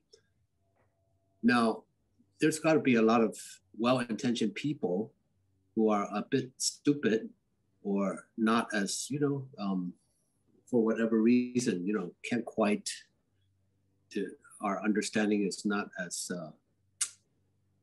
I guess, as deep or profound. And we may have good intentions, but we may still be deluding ourselves. But I think you mentioned that we need to be self-observing and self-perceiving. But I think that it's really, really difficult. I guess maybe more practice is required, but whether it's the mind or heart or whatever, self-analysis is extremely difficult and very difficult to discriminate between, one might have a burst of positive feeling and mistake it for a certain type of breakthrough, whether it's, Buddhist or psychological. So I don't really quite, I have difficulty in a sort of a practical way of ascertaining one's progress or one's delusion, I would say. So that's basically my question. It requires the person to establish some solid priorities. So this is not, the path of Dhamma is not, in a culture where we are dumbing down education constantly. We've been doing that for a few decades, starting with universities, down all the way down to elementary. I see that pattern also going on for the last at least 2 decades, if not 3, in the field of Dhamma, where teachers are entertaining. They become the new Oshos or Rajneeshas of today, but wearing Buddhist garb to try to get more listeners. They dumb down the teaching. They use even vulgar language, and these are bhikkhus in some cases. Or they give their travel itineraries or mention how whatever, they have these very affluent circles and things like that. But specifically, the problematic part for me is when they dumbed down by misrepresenting the Dhamma. And that is basically catering to the level of the listener. That's a problem. Even when I was a high school teacher, middle school teacher, I never agreed with that whole concept of no child left behind. All right, you have a student, using your word, who's dumb, which is not something that we're allowed to say, right? And a student who is very, excelled in his or her learning and has the zeal and the desire to learn. So the teacher is being overwhelmed with more and more responsibilities to create new lesson plans, new curriculum, this and that, to cater to this one so that this doesn't feel left out, this one. Now, what also is happening, unfortunately, is we're silently killing the drive and interest and wisdom and possibility of growth for the other. And I refuse to do that. I would spend more time, even if they didn't allow me to spend time on the students who were excelling, not that I was ignoring the other one. No, I would take care of that as best as possible. I wasn't going to sacrifice at all the possibility of the other students who are there to learn. Because nobody actually in this country gets to repeat a grade, for example, which is another debacle, in my opinion. Now, coming back to the Dhamma, that same methodology have been seen, meaning sticking to the teacher, the ultimate teacher example was Lord Buddha. He didn't sit down and talk with a student who didn't have the capacity, shall we say, to delve into the jhanas, didn't have the tools of analysis like Venerables Sāriputta, Venerables Mahā, Koṭṭhita, and a bunch of others. But nevertheless, the Lord Buddha used different tools.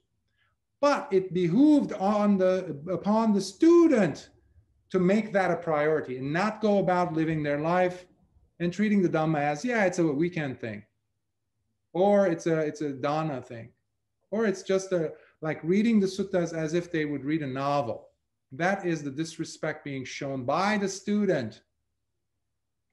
And that is definitely going to keep that student falling behind. Now, that doesn't mean there's anything wrong with the teaching. It has everything to do with the wrong approach of the student. We have accepted other aspects of our lives. Let's say you like to ride a bike. You take care of your body. You like to eat good food, healthy food. You're a professor. Okay. For each of these, you had to be excellent to your own capacity. For example, if you're riding your bike and you keep looking left and right, you're going to slam into something and fall off into LA River. So you're very, very alert and practicing yoniso manasikara about making sure that you know where you're going. And if there's a threatening situation, you're not going to go there. Now can you bring that mindset into the practice? That already is going to take you from that level of where you're saying you are at to a level that is really going to allow you to taste some of these things, because you have proven to yourself that you can be excellent in different things. But many of us cut ourselves short. The practice, the willingness and the prioritization of the Dhamma, that is our problem. It's not the Dhamma's fault. It's like those similar to those teachers who dumb down the Dhamma. And I'm completely allowed against that. And I will never shy away, because they're actually misrepresenting the Dhamma. And it's very bad karma for them. Whether they're bhikkhu, bhikkhuni, doesn't matter. Lay or not, doesn't matter.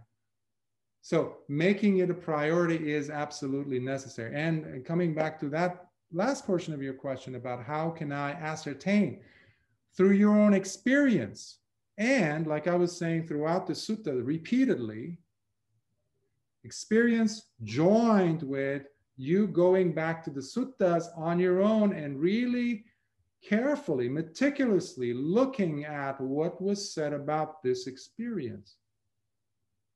that requires a lot of dedication on your part. And I cannot give you that. The Buddha that cannot give you that. The Dhamma cannot give you that. You give yourself that, because you give the same level of dedication in other aspects of your life completely. But when it comes to the Dhamma, many of us are very hesitant. And that is a problem. And that actually reflects on the society that we live in today. We choose, we pick and choose, cherry pick the Dhamma. And that is doing such a great disservice to ourselves and to the legacy of Lord Buddha. And that's why we need to be scrutinizing what it is that we think is the Dhamma. We think is the Dhamma. No, what I think doesn't matter. I need to validate that first for myself to understand how much am I even giving myself. I used to take precepts years ago, verbally. But when it came time for me to sit with my friends, even though I never liked it, my friends would pour wine and things. I didn't want to disappoint them, so I would drink a glass or two. But in my mind, I was like, yeah, I'm not breaking a precept. No, you're not. You are, breaking a precept. But that was something that I had to prioritize, because I said, what do I consider more? The socializing aspect, or wanting to go beyond and seeing what Lord Buddha is talking about, virtuous behavior, sila. Like, what is that?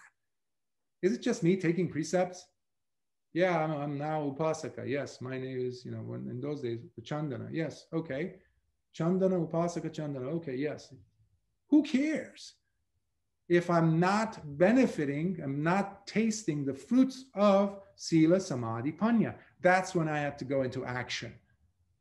Because I cared more about my high school curriculum or teaching, TAing in those days, actually, at a non-public school, and making sure all the students were taken care of, than I did about the quality of my mind, or what I was putting in my body, what type of workouts I was engaging in, physical, to keep my body healthy. So that was my priority, not the Dhamma. That was 30 years ago. So something had to change, and it was my choice. So if the student wants to be dumb, that's their call. That's a life wasted. Plain and simple. Because there were a lot of dumb students who came to Lord Buddha, and they did not remain dumb. They became Arahants. So that's the challenge to that dumb student. What are you going to do with your life? So you do not, the person does not need to, as I said earlier to Upatisa's question, you do not need to get to these lofty states. No. Take any segment. Even Lord Buddha says this in the Dhammapada. You don't need to know the suttas. You don't need the 84,000 teachings. No. Pick one verse. It was even half a line that Venerable Sāriputta heard, and he became a Sotapanna. Make that your challenge. Make that your challenge. And let it take you wherever it needs to take you, but give it your all. That is what's required. That will be enough to put an end to all these questions where you feel like, I'm not there, I'm not this, or I need to dump. No. Saying those things, it's also self-defeating. And that's not healthy. Why? You have the Dhamma is right here. You have such tremendous merits to be here. And on top of that, you have very good adhitthana, determination to be here every single week. Even when you had left the hospital just earlier, 5 minutes earlier, you show up and you sit throughout. So many people don't do that, but you do it, despite all these quote unquote shortcomings. So why not take it all the way? The ship works, this boat works, the sail works, everything works, the mast, everything. I have, even if it breaks down the engine, I have some very good oars and I got some good muscles. Let me go for it. Why don't we do that? Because you do that with other aspects of your life. But those aspects are going to keep you disappointed because there's another life waiting for you. Whether you're going to find Dhamma there or not, I cannot say. No one can. But now you have the opportunity. Take it all the way. Take it all the way. And that is the answer that I would give to that question. So. Okay. Yeah. I think that's a fair answer. I think so. One thing I don't agree with though is about the, I mean, in teaching, a lot of times they say, you have to, especially they say you have to go where the student is coming from because of, educational inequity or inequality or racism or, a whole bunch of factors. Mm-hmm. And so, in that sense, at the beginning, sometimes you do have to. Of course. You do have to compromise a little bit, Yes, but looking at the whole picture, not making that the center of focus, which is what I see in education.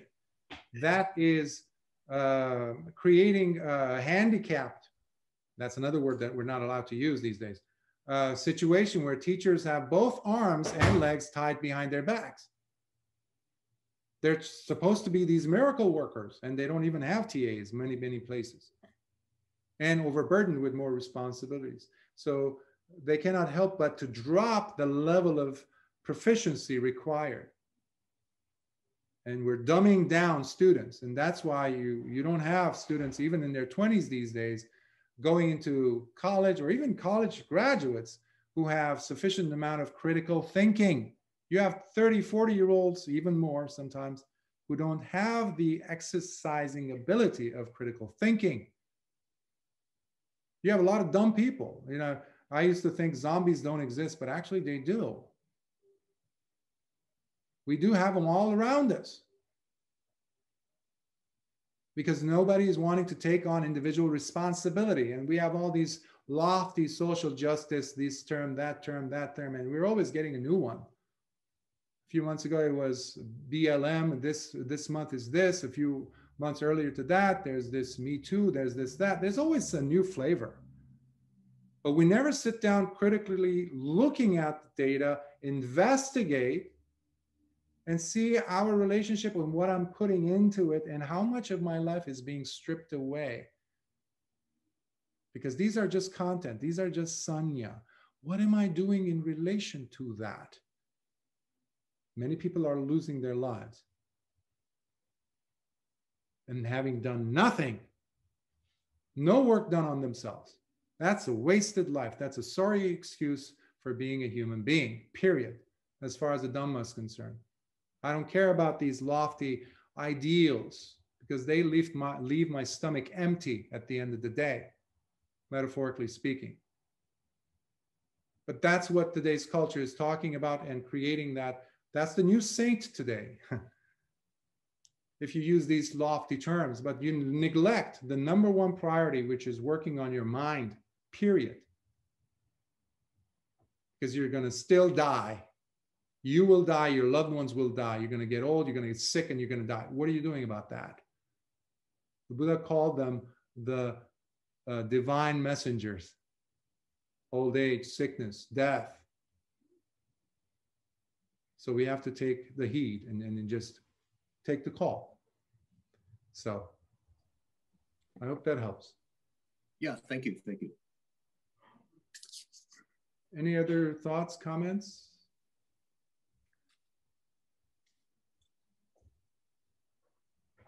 All right, so I think this was good. Good discussion, good sutta. And if you have any further questions, of course, go ahead and reach out, email me, let me know, and I'll do my best to answer them as best as I can. So at this point, let's share some merits. May suffering ones be suffering free and the fear-struck fearless be. May the grieving ones be suffering free.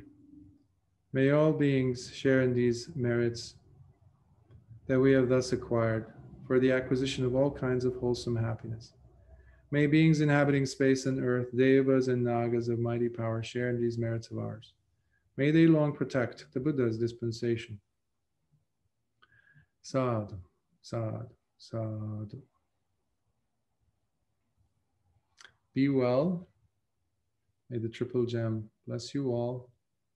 And may you be inspired to put more effort, energy, and compassion into your own practice. They go hand in hand. And please take care of yourselves and each other with the blessings of the Triple Gem. See you next week.